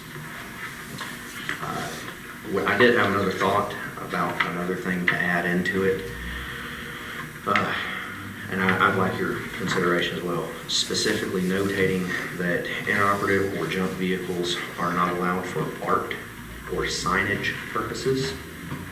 We currently have a few instances where vehicles that have not run in twice as long as I've been alive are sitting right in the middle of town as art. If we're not going to allow people in any neighborhood to have an operative vehicle, why are we allowing it for art? And then we've got a couple instances where people are bringing in vehicles and using them as advertisement, which that currently is covered by our sign ordinance and our inoperable vehicle ordinance, but I'd just like to specify that so that there is no gray area. It is very clear this is not allowed.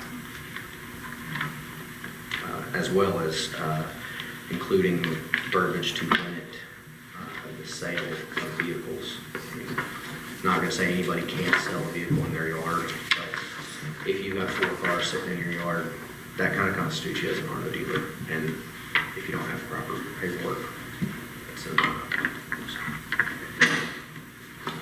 One thing that we did not include was the improved services. And the reason for that was the worry that it was an overreach. It is kind of an overreach to say everybody has to have a paved surface. Then you're going to get into people paving their entire yards, etc. And even gravel, though it is significantly cheaper. How can we as the city say, hey, you have to foot the bill for this? And we're not even going to open the door to the law and the city to foot the bill for it. That's not going to happen. So we left that out. But if this looks good for everybody, we would like to proceed. This is definitely going to open the door for planning codes to reduce blight and just the overall junkiness of the city. We have kind of come into a hoarding era. A lot of folks hoard vehicles too. I'd like to see you add the provision that you just mentioned. And just one question for Johnny. Which judge would be the one here in this case? If we're following the penalty where we're just seeking a $50 a day, that would be obviously Judge Thompson and the municipal court would handle that. If we had to, would we push it up to general sessions, civil court? Well, and I would propose, this is a much better version of what we've got. We've got an inoperable vehicle statute. We've taken people to court for inoperable vehicles before. We've sent letters to people for inoperable vehicles. But this is a much better version than we have. And I think the way it's designed is to use municipal court. And if we see that that's not working for some reason, we can always revisit that. If we have a fine of $50 per day and say it accumulates to a certain point or for non-payment, would it still stay with the city judge? And that's, you know, we typically, the first priority when you're taking somebody to municipal court is not to collect $50 from them. Right. It's to bring about the Yeah. correction of the problem. And it's often the case that the judge will say, okay, I'm going to give you 2 weeks to fix the problem and come back, and if you haven't got it fixed, then I'm going to fine you for it. So, and oftentimes that solves the problem. And again, that's our objective. Our primary objective is to solve the problem, not to collect the money. We have had situations where the judge puts down a $50 fee every day that a problem persists, and we've had some individuals in the community that would come in and pay large sums of money. The mobile home park paid a large sum of money at some point. But there is, you know, there's not really a collection mechanism through municipal court the way there is in state court. I think, you know, we would, if it's a situation where somebody's amassed a large fee that they're not paying, you know, we may need to sue them in small claims court and take a money judgment against them. We'll cross that when we come to it. I'm not exactly sure how all you feel, and I know that I'm new to this role, but I came into it kind of viewing planning codes as sort of a maintenance thing. It's not a department that makes money, it's a department that spends money, but there's good, clear results. So my goal is not necessarily to just be taking money out of people's pockets. Of course, if that happens, I don't see anybody complaining about revenue for the city. It's drug dash. But under the penalties, I did specify that any person violating this chapter may be subject to a civil penalty of $50 for each separate violation of this chapter. Each separate vehicle may constitute a separate violation. Each day the violations persist after the initial 10-day notice is granted may be considered a separate violation. So there is opportunity for that to compound. But again, I'm not trying to say give me your money. I'm saying clean this up. Like if you have 15 vehicles sitting in your yard, we just want that gone. So, but if we make a little money in the process, okay. Okay, does anybody else have anything to add to the inoperable vehicle? You want to move this on to Tuesday night to vote? Okay, all right, moving on. Thank you. Mr. Hill, I'm waiting on you. Can we The picture. see if anybody's got anything they want to ask me about with respect to the food truck proposed ordinance? I've got one question, and this has been a concern of mine from day one. Under the food truck ordinance, Johnny, it's got the section, let's see, I think I got it wrote down. Section 91206, where it says that the city administrator enforces the ordinance.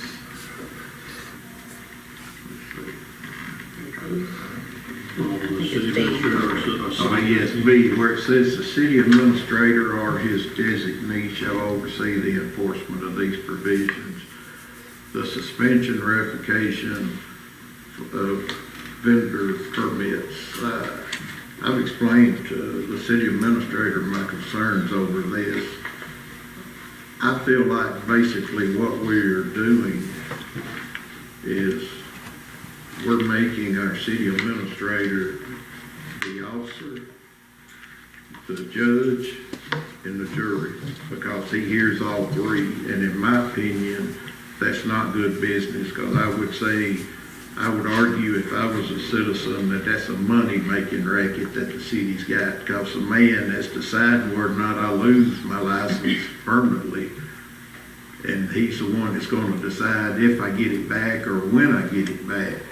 That would be like Chief Benny writing a ticket, having court on the side of the road, and deciding what the fine's going to be. Oh, Does the board want to take on that responsibility? Deciding whether to revoke somebody's, I mean, No, but I don't historically, think the he should board. be the enforcement mechanism. I think planning and code should be the enforcement. And I think that's where the mechanism. assigned designee language came in. I think it just should be, So I think basically, Vice Mayor, what's come out of the committee is a plan for codes to handle the issuance of permits. And as far as the enforcement, we've got the city administrator or his designee with the idea that if it's Monday, 8 a.m. to 5 p.m., or Monday through Friday, 8 a.m. to 5 p.m., in all likelihood, he's going to designate somebody in the codes department to go deal with the situation. If he gets a call on Saturday that there's something that needs to be dealt with, that may be a situation where it's easier to call an on-duty officer to go check on something than to try to bring somebody in that's off that day. I mean, I was gonna But be that- upfront. I can't support the ordinance with that language in it because I think it's a tremendous conflict, even though we're talking about food trucks and not somebody's life. I've just never seen anything anywhere in my lifetime where the person that's gonna decide my fate is the one that's gonna decide the fine, the suspension, or not I get my license back. Because in essence, if he's enforcing it, he's the enforcement side, then he's gonna decide what your punishment is. He's gonna be the judge, so he's the enforcer, the judge, and the jury, because he's gonna decide your fate. And I find that being hypocritical and a large amount of conflict to put on our city administrator. I can think of other scenarios that we could talk about outside the course of the meeting that I think, to me, strike me as being much worse than what this is. And Well, one particular one we've eliminated, but we have. Yeah, and I understand what you're saying, but that's just where I'm at on it right now. Thank you. Alderman Sloan. I just want, who would, outside the city administrator, which everything falls on his shoulder anyway, are you suggesting that the codes department Yes, be absolutely. the decision maker? Not being the decision As to maker, who? they should be the enforcer. Okay, And then who when they decides the come, fine? Who decides the The city fine? administrator would do that because he can be the appeals process, but he should be the appeals process if he's the enforcer. He's the or guy his that the charter designee. put at the top. Don't He's make the- any difference. Yeah, but he's the guy that the charter Don't put make at any the top. difference to me. Yeah, I don't, I respectfully said, disagree. I understand what you're saying. I'm just thinking that in terms of people and their interpretation of it and what they could put up on the codes department, and they are under the city administrator. The codes department would be responsible at that But their point. job is planning and codes. And this ordinance deals with codes and planning. So therefore, it should fall under their department. We don't take anything away from the police department. That should go under the police department and give it to the city Yeah, well, we administrator. disagree. It all falls under the city administrator, yeah. So, Vice Mayor, For the right charter. now, and I guess this has been going on all year, we have a monthly meeting that consists of planning and codes, police, fire, Johnny, administration, and myself, and we talk about all of the issues that we need to. I know the wording is different, but this is where we have different people making decisions, and everything we need to talk about goes on the agenda in this particular meeting. Would that satisfy some of those issues? I mean, we meet this coming week, right? Next week. So you're saying use that as the jury? of- Yeah, use that to, receive the information, defines the jury. I mean, we started just trying to develop this particular ordinance, but we have been consistent meeting. We sit in the room for about 3 hours and we talk about all issues. With that compiled of everybody, from Denny, Davy. I see what he's saying, and I think this one item has been discussed throughout this food truck Over and over. ordinance, that it should remain in the planning and codes because they know the codes. They know what the violation is. They know, do these people have a permit or not? If they're out riding around doing city business and they see a food truck set up, oh yeah, they do have a permit, I know that because they've been through what, blah, blah, blah. You know, whereas under the city administrator, you know, you might not necessarily know that. And I know some of the girls, the staff up front, I know of one occurrence where a permit was issued and they did not know all the details, and that was total embarrassment on the city. And I think you know which case that I'm talking about. So if it stays in planning and codes, they know what the violation is. Now, if there's a problem when they get out there and you call the police in to handle the situation, you know, that's the only, I don't know why the city administrator's in there either, and because that's my interpretation of it. They need to go, the enforcement needs to go from the people who know what the violations are. I think the newest one, sorry, Vice Mayor. I think the newest ordinance does say that citation, each of the following circumstances constitute a violation for which a citation may be issued by codes enforcement officer or police officer. So we took out that Kevin would be the enforcer of the citation. Well, this says the city administrator or assigned designee shall oversee the enforcement of these provisions. And the suspension, as Vice Mayor read, suspension or revocation of the mobile food vendor permit. What I would like to see is this, and I appreciate what Joseph's just said. So I would go along with the ordinance if we took the city administrator and in that particular section named him as the appeals process. He would be, if somebody thought they were done wrong, they would come before the city administrator, because in essence, that's what he should be doing anyway. But codes enforcement actually has vehicles and they know the codes, just like the police department. So they should be the boots on the ground, like the mayor said. And then the appeals process, in my opinion, should come to the municipal building, to the city administrator, because he's over every department. I do agree with the city administrator, with the committee that he has now, the meetings that take place every month before these meetings. I think it's covered under that. I think we're opening up the codes department for bullying, which some of it has already been under the radar, in my opinion. Bullying by Citizens.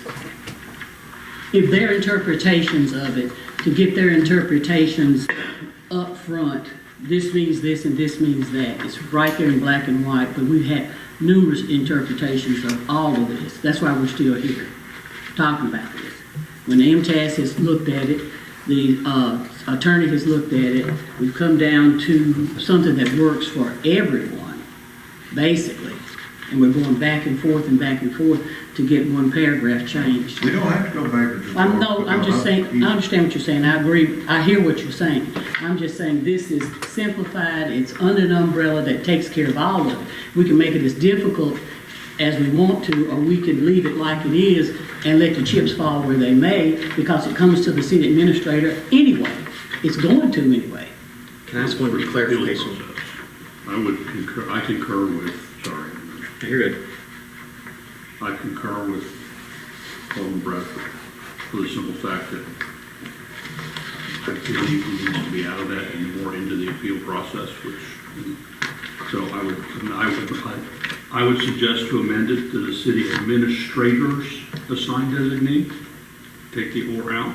That doesn't necessarily pilot on an individual, but it is no longer the city administrator that's doing it, it's his designee.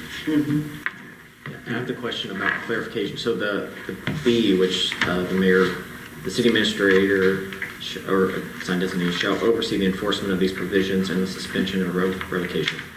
Is that in contrast to it also saying that codes and police will enforce it? Or could we not just rely on that other provision and remove the enforcement part from Kevin, city administrator, and just say he's part of the appeal, suspension, and revocation? Well, I mean, if the board wants to create a whole suspension and revocation process independent of I mean, enforcing may just be a matter of going out and telling a food truck operator that didn't know any better, hey, you gotta go get a permit. Right. If you'll go get one first thing in the morning.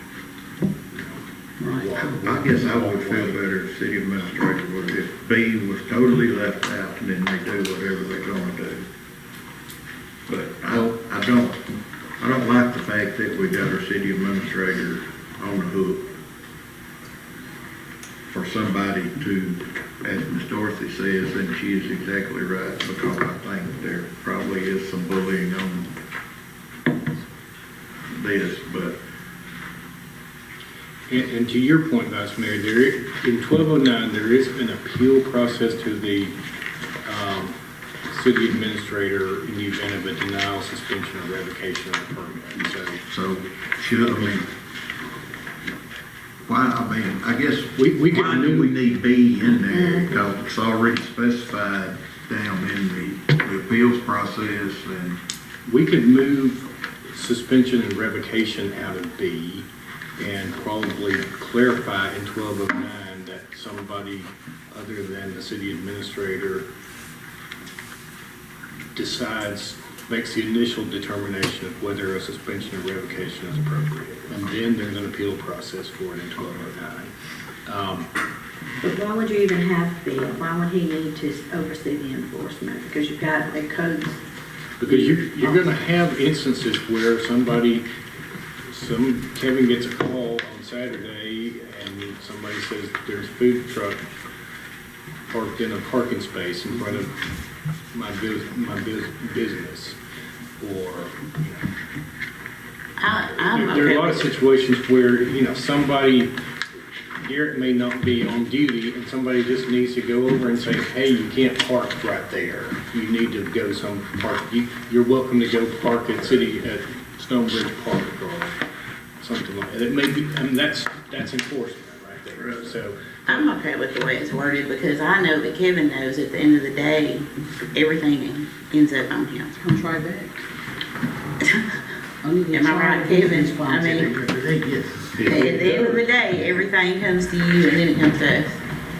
And I agree with that statement, but I think, in my mind, where I come from, I think we're opening him up for people, as Ms. Dorothy says, you're opening him up to people in the public to make false statements about our city administrator. And I know we're all big people, and we're all took his job, but why do we unnecessarily put people in those situations? So what do we need to do to move forward from this? Move forward and do a vote. But which way? I'm gonna vote no. Or however you want to vote on Tuesday And I'm night. voting no if you change it, so. But as Joseph was saying, y'all are doing the permits. Y'all are saying if there is a violation, then he's just enforcing, correct? Am I right on that? Y'all are doing the permits through planning codes. Yes, we would handle the paper. It essentially would actually, 4 departments could be intertwined in this because business license would be through administration. We would be doing the permits.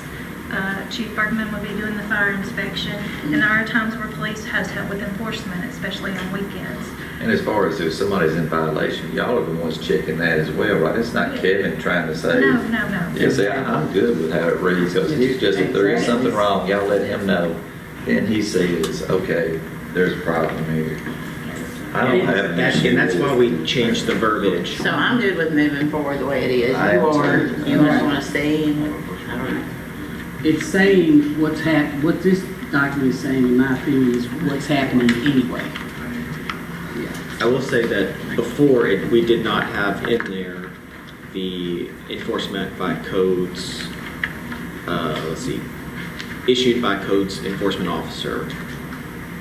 We added that in there, but left the city administrator that oversee the departments, but the code officer is still the one giving the citation. So that's how I've circled the square peg kind of deal, I'm but, good with that. Okay, so we'll move this on to Tuesday night to vote. sorry, and, I'm so sorry, guys. There's still an outstanding question on the Yeah, I was gonna say that there's 7 more two. minutes of my time, so I have a meeting. There's still an outstanding question on fee on section 9, 1206, on the permit fee. Page 6 at the bottom. Isn't that to be determined, or? No, we have to set No, the it fee for needs the to be in the ordinance. Just set it. Oh, yeah. It's right now, it's 200. It's 100. 100, portable stands are 200.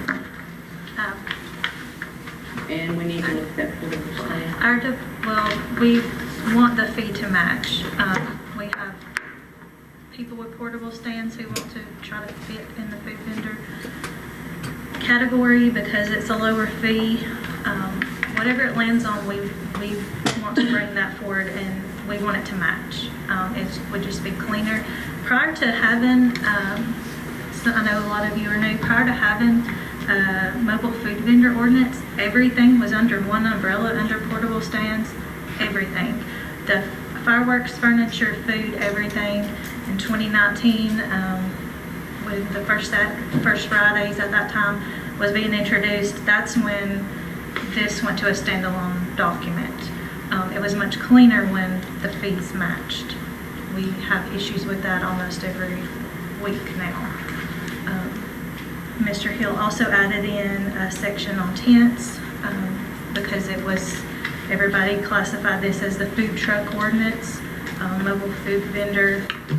Some people, we've had different ones, funnel cakes, pork skins, things that operated out of tents.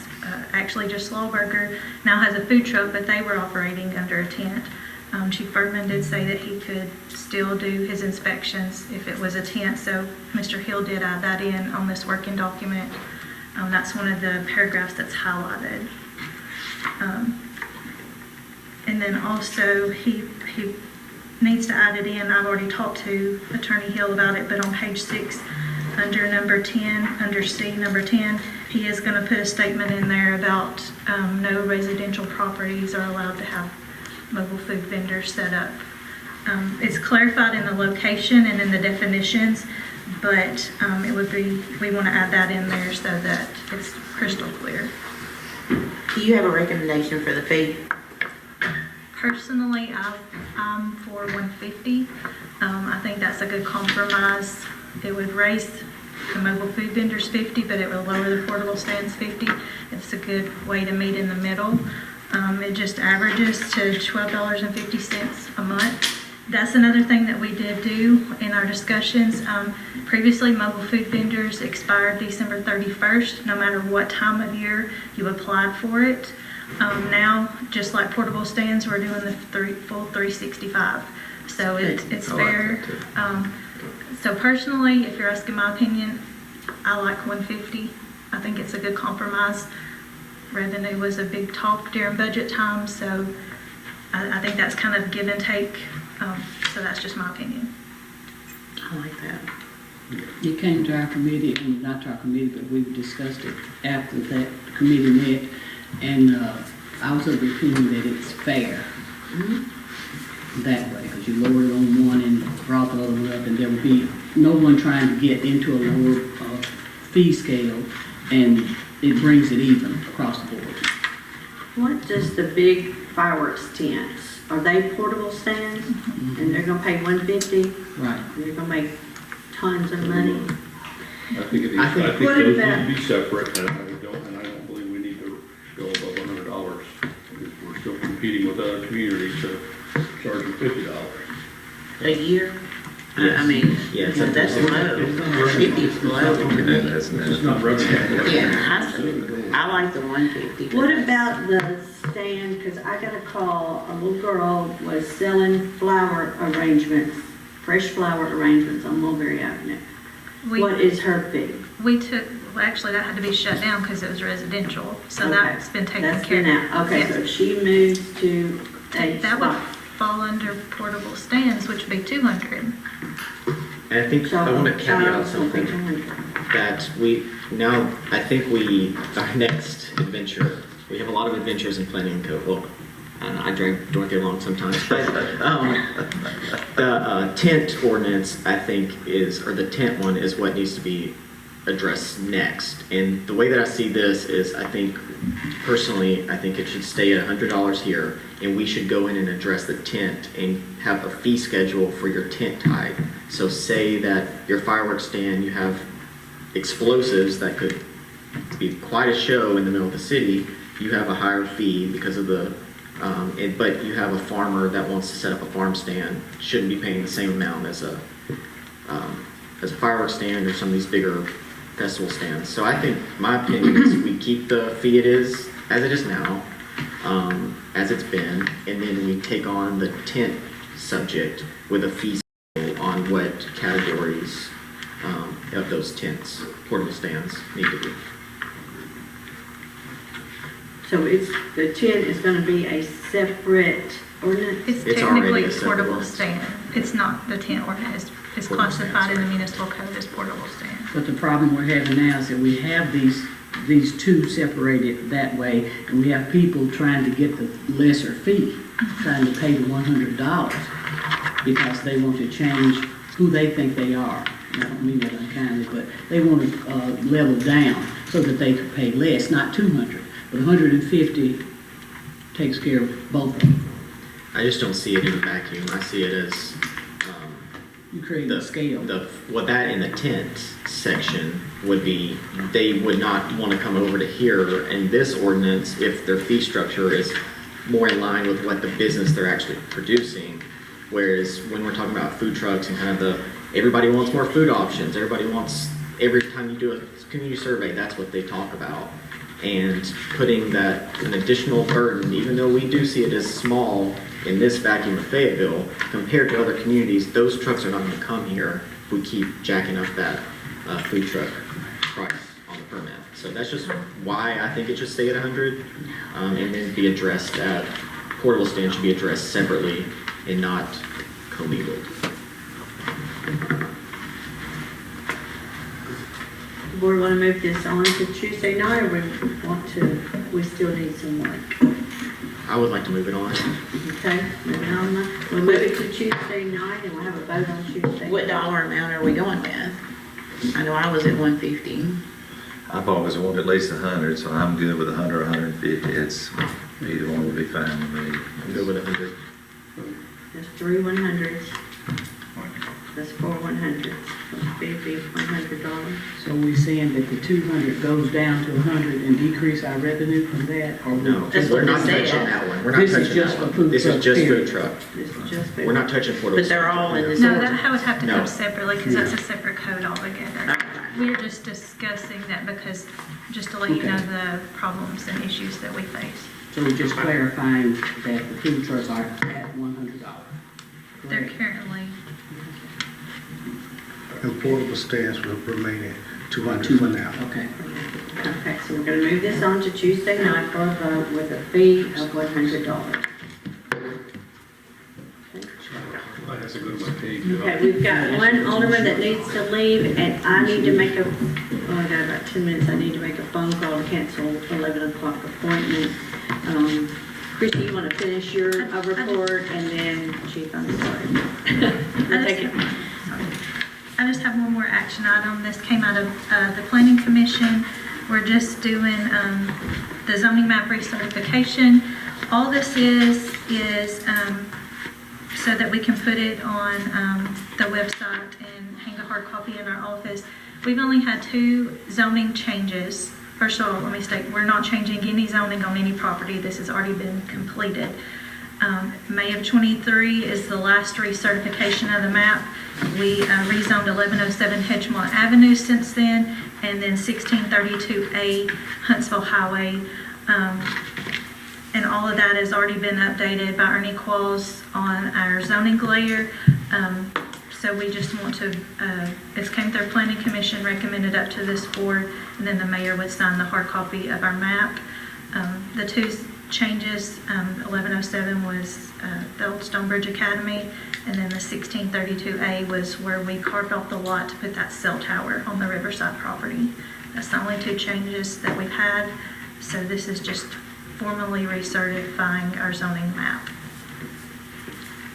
Okay, and you presented us with a copy that's on your iPad. Yes, so ma'am. everybody can look at that. Okay, so we'll move that on to Tuesday night for a vote to approve. Okay, I'll just give a few quick updates. Wendy's did pull a permit. They're going in the old Highway 55 building. There's very minimal remodeling happening, just a little bit to the kitchen area, the drink station. They're going to change out the signage face for face. This is kind of a trial for Wendy's to see if they can make some of these Highway 55 buildings work for their business model. So as soon as they get the remodel done and get someone trained, that building will house a Wendy's now. We do have 4 new single-family residential homes that are being built. We were able to get the court hearing for 1603 Washington Street West dismissed. The property owner came into compliance, which is what we want. We have already lined up our next 4 condemnation hearings with Attorney Hill. The properties, one is located on Ringo Avenue. It's a burned out house. One is located on Pulaski Highway. It's a blighted house, an old homestead that basically isn't being maintained. There's a property on Elk Avenue North, and then one at the corner of Main and DeSoto. All of those hearings are scheduled for September the 3rd. They do involve Attorney Hill and then our team. And then we do have another court hearing to go to municipal court for 610 Kiwanis Avenue on August the 11th. And that's my report. Thank you, Christine. In the respect of time, I'm going to make a phone call that I need to make. Vice Mayor is going to go ahead with the meeting. Next up, we've got police and then fire. Thank you, Mayor and Board. I promise.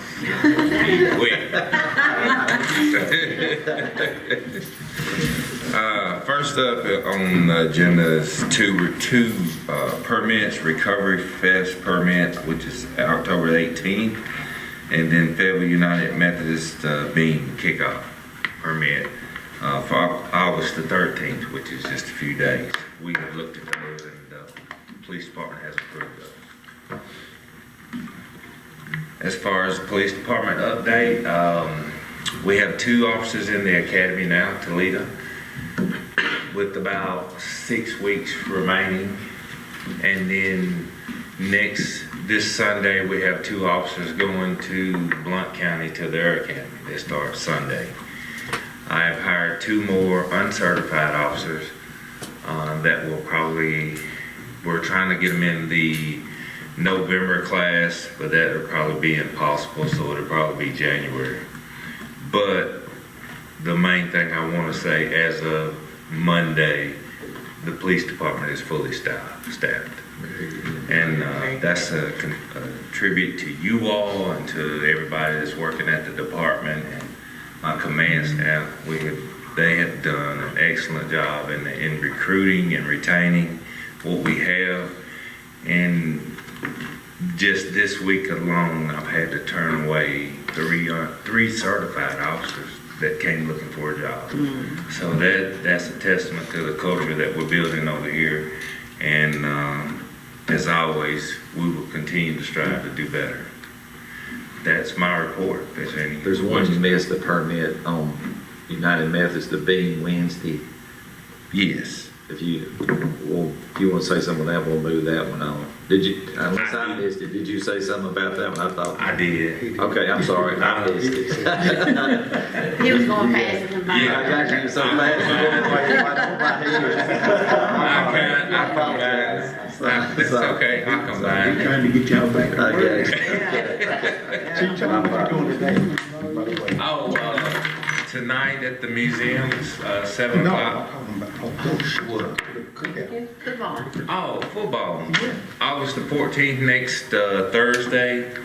The police department sponsoring the Fayetteville Middle School football team's pre-meal.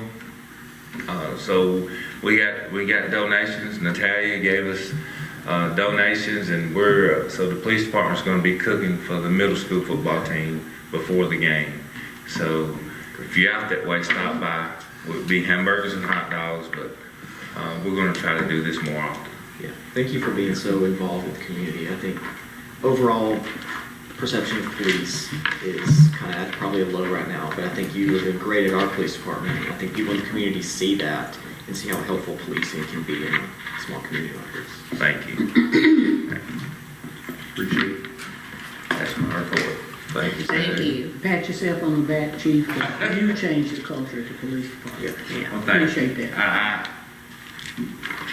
I can't take credit, but it's a team effort.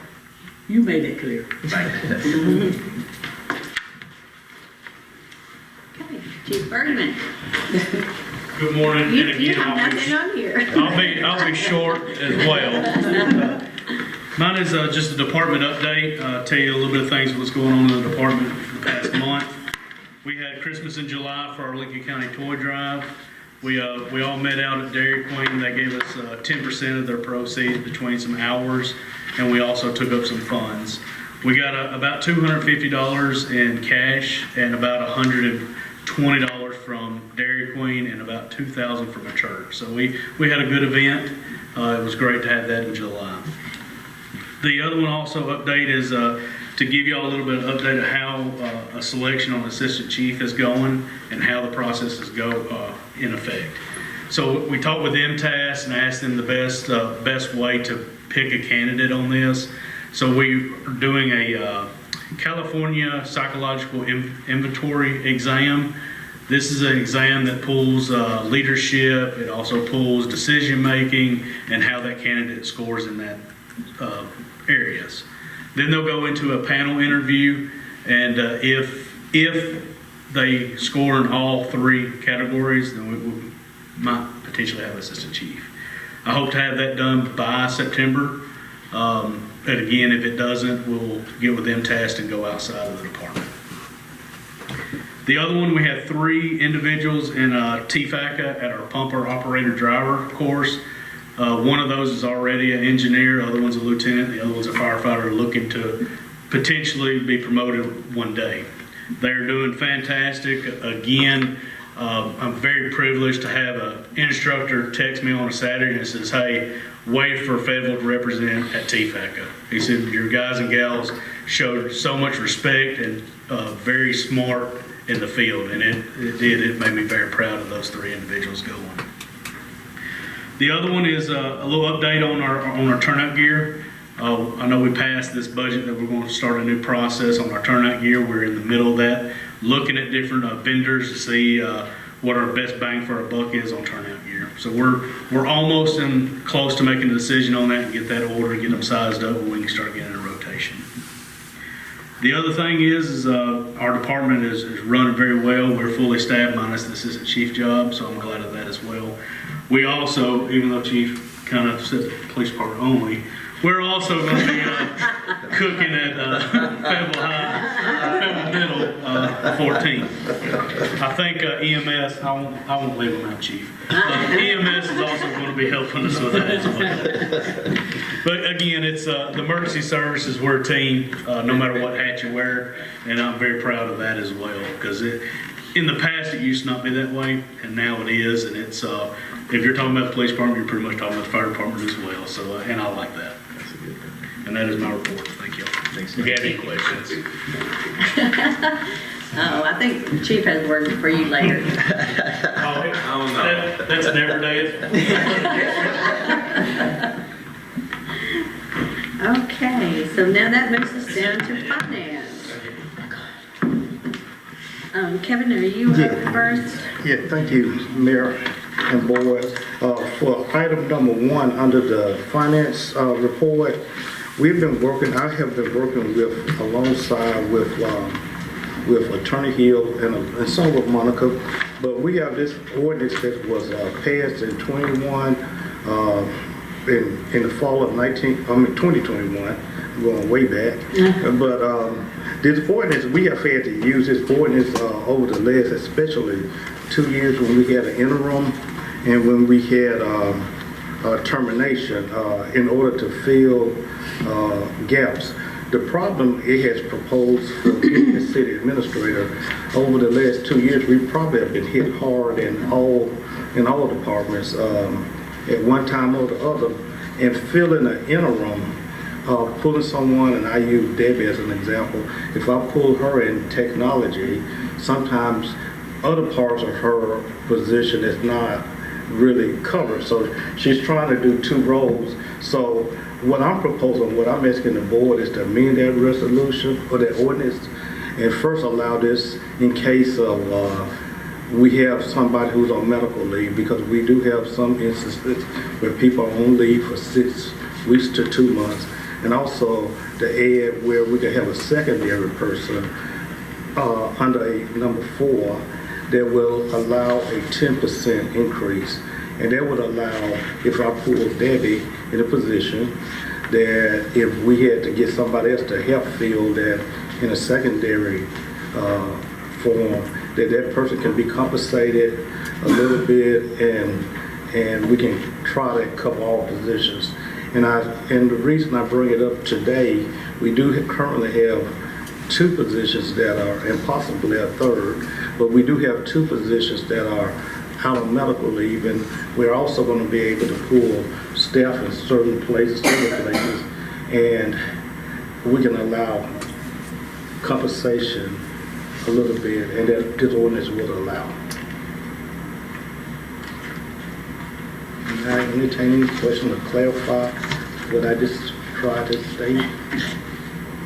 I appreciate you doing this because I know in the past, on our previous board, we had a lot of interim positions at one time, and there was no standard or anything, directing that. So I'm glad that you took the initiative to do this. Any other questions? Like to move it to Tuesday. Good. All right, good to move this on to Tuesday. Thank you. Thank you. Now, we have Monica Summers on Resolution R 2025-10 TCRS for part-time employees.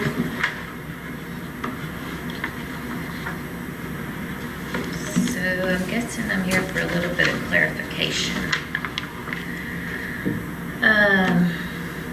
So on July 1st, there was new legislation passed that required, if you have the part-time provision, that your regular part-time employees have to submit this form to elect whether they choose to participate or don't choose to participate in TCRS. Well, this prompted a little research on my part, and I realized we actually do have that provision. It was enacted several years ago, voted on. So the question to the board now is, do you want to keep it?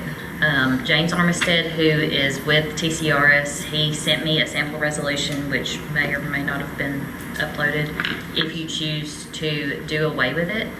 We do have 2 regular part-time employees that have elected into it. Even if you choose to get rid of it, they will still be grandfathered in, because once you're in it, it can't be taken away. And also, it would just remove the provision so that future regular part-time employees, so if we hired another, say, part-time rec center person or another part-time, I guess, animal control person. I'm having a bad time finding an example, but right. Any other regular part-time employee, which is a regular part-time employee, is where they have a set number of hours that are expected every week, every pay period, but they would not be allowed to participate in it. There is a financial obligation, so the city would pay 9.65% of that person's gross salary That would be the city's obligation if you choose to keep it for the future. Okay. Any questions? What, I think in finance, we decided, or what our committee said, that we would not opt out. Okay, so We you would would, not support. you would just need to vote and do that resolution, and then once that is passed and signed, then I could just email it back to Mr. Armistead, and he would get it removed. So we were just saying most places aren't doing that for any part-time folks, so we didn't know why we would do it here, so. And I didn't even realize that we had that provision, only because in our personnel policy, it says that it's not offered to them. However, because we have the part-time provision, I had to, especially when I found out about it, I had to legally offer it to them. And I did ask him about that as well. I said, in our policy, it says they don't get it. He said, well, you have to offer it, but they can vote to remove it if you choose to for the future. okay. So we're moving on to work We'll session. move right? that on to the board meeting. Thank you, Monica. And now to Ms. Loretta. Morning. Good morning. The first thing I've got is for information only. You should have in your iPad your report for the tourism. At the end of the year, our current balance is roughly $305,000. That did take in account of this past year. There is some funding that has gone to the slide, and also some funding that went to some of the electrical work on the lights around the downtown square. Anybody have any questions on that? So this is a restricted fund, and it totally can only be spent on tourism. That is correct. And we do have to file a report each year with the state. That has been filed for this current year. okay. We filed that last week. The item number 4, the budget amendment number 12, that's a year end. You'll notice that a lot of these have debits and credits by that same amount. Basically, what we're doing there is just moving things within an function, and not moving it within departments or anything. It's just all within the department, instead of changing from department to department. There was one that really that we were a little bit short on the sanitation salaries, and we will be moving some money up from some of the savings that we were able to get up to those salaries to cover those. And that's a result of having to use street department employees to fund those sanitation positions. Can we do that on the sanitation fund? No, it's within the sanitation fund. Oh, it's within. Yeah, it's within the fund. Now, we can't move it from another fund. You're Okay, okay. right. No. Okay. Do you have any other questions on that? We'll move that on. Okay. Number 5 is the budget amendment for the current fiscal year, for the 26 fiscal year. This is for the animal control to utilize some of, this is another restricted fund where these are donations and fees that were charged from animal control, and those are kept separately. And this is to try to utilize some of those funds for gutters and for repairs on the van that was donated to them from the police department. Got any questions on that?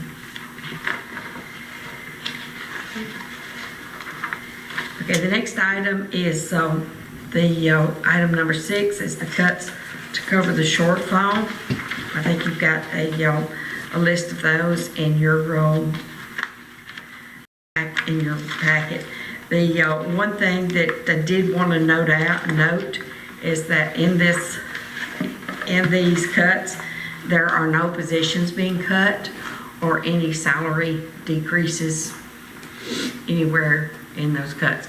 Those are mostly a result of attrition. We've had some, since we first calculated them back in April, we've had some higher paying positions that have been vacated.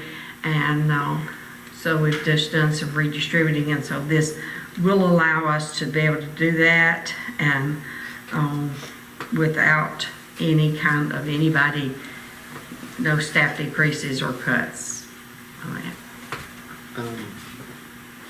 So I think I asked in finance if we have to do this right now or if we can wait. So that I don't know if I got an answer. But second, so say we're gonna change budget on these and we get an increase in funding from a piece of, you know what I'm talking about.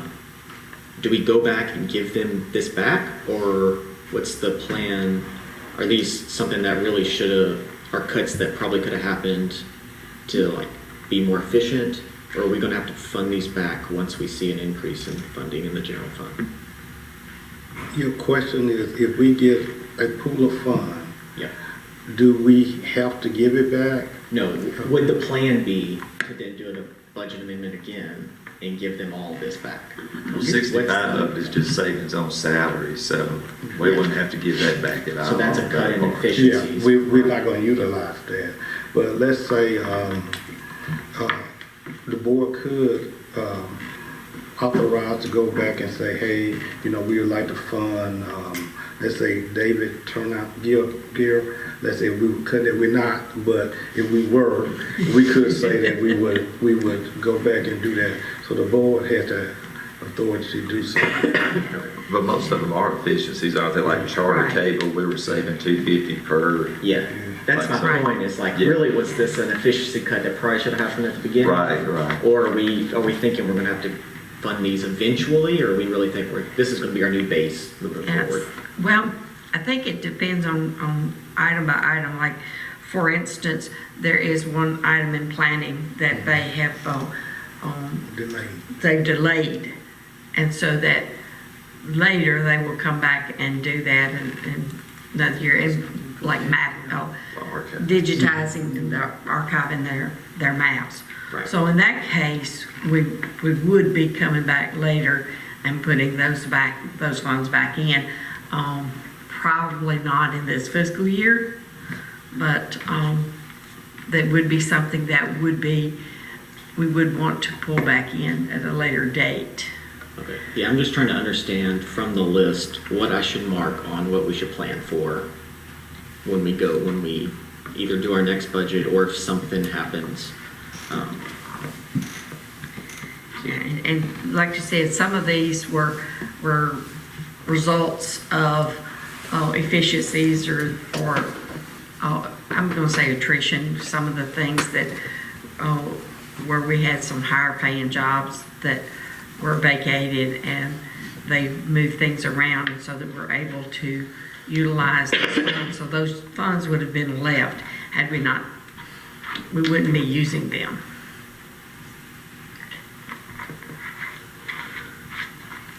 Any other questions? I had brought up the question in finance, I guess, about having another budget hearing for this in case the alderman had any further questions, they wanted to go more in depth with it. There's only a few items that are large amounts. Most of it's 200, 100, 400 here and there. So most of it is efficiencies. But I didn't know what the board felt like. Do you feel comfortable to vote for this like it is? Because this does affect our budget, or this will be our budget. Do we have any questions for going on in later on? So I didn't know what the board felt about that. I'm good going with this. Everyone's agreed to the cuts that are in here, so I'm okay if they've submitted those. I feel good moving forward with it without a meeting myself. I think I agree. I would like to know, like the planning and codes one, we know we're going to have to fund that eventually. Right. I would like to know what those specific ones are. But I'm fine, as long as I know what those are moving forward, then I'm fine with that. And Christian can explain it to you, Alderman. We had a 3-year plan increase. No, I think he Oh, yeah, said. no, I'm fine with funding it. I'm saying I want to know in these cuts, what other examples of stuff like that are. I only really see the one in planning and codes, but I want to make sure I'm understanding the cuts and they are truly efficiency cuts and not that kind of like what planning and codes needs. Does that make sense? Mhm. Okay, yeah, but I'm fine moving it on to Tuesday to a vote. That would just be an action on my end to figure out which ones. Because Couple seats. Yeah. there is the total amount of this corrections, fines, how you want to describe it, totals more than what the deficit really was. Right. And that was to cover that additional 10,000 that from last month's budget amendment. But then we're still over, A little or bit. under yes. budget, I Right. guess is the correct term, under budget $8,000. That's correct. Or something like that. So we would be making the conscious decision to be moving forward with not. I guess I was under the assumption that these cuts were going to cover that. We're not going to have a They zero. are. They are gonna They are cover gonna it, cover it. but it was, yeah. 8 to the good, to what Yeah. you're saying. Yeah. Well, which will be under budget, if you're over budget, Yeah. I see what you're saying, sorry. So if you're under budget, that's to the good, 8,000, I calculated 309, but to the good now, this will make us to the good on the budget by $8,000. That's good. And if the two finance people are good with moving it forward, without hearing, I'm good too. All right, so we'll move this forward, Regis. Do we just pass this thing, or do we have to reprint the budgets? We'll have to do a budget amendment, Do a budget an amendment? ordinance for a budget amendment. Or add that, we can add that to that budget amendment, ordinance number 20, if that's. I'd rather keep this Or you'd separate. rather keep it separate? Yeah, well, we can do another ordinance for the budget amendment. Yeah. That way we know what this one was for. Right, and it wouldn't be so mingled with the other. And I agree to be on the record. Yeah. Okay. Then, moving on to item number 7 is the sanitation pay rates, and I think earlier you heard from Public Works from Jack that what the plan was there, that the savings there is around $15,000, and what we're recommending is an addition that would just add like $9,300 amount, so we would still have savings, even enough to cover the 2% increase over the next 5 years. So our recommendation would be to change that salary from those, it would be at the same level, but it would be at a step 10 now instead of like a step 3 or 4. Is that position open now? Can we go in there? You don't want me in a big vehicle. We have 2 interviews tomorrow, but it is over. Okay, if this passes on Tuesday night, then can we, if you don't hire somebody in the meantime, can we go in there and adjust that job description? Monica's shaking her head, yes. That way the posting now might not attract someone, but with the new increase, it might attract more, so, okay, so we can do that, Monica. Okay, so we'll move that on to Tuesday night. My report, the first thing is that we had completed some cross-training within our department this week. We will be continuing to try to do that. That'll be kind of an ongoing project within our department, was to continue the cross-training, and so that when there is an absence, that we do have those gaps filled. And the local option sales tax for the current month was $337,087. That is a 1.7% decrease over this month last year. State share sales tax, though, was $78,112, and that was an increase of 2.7% over this month last year.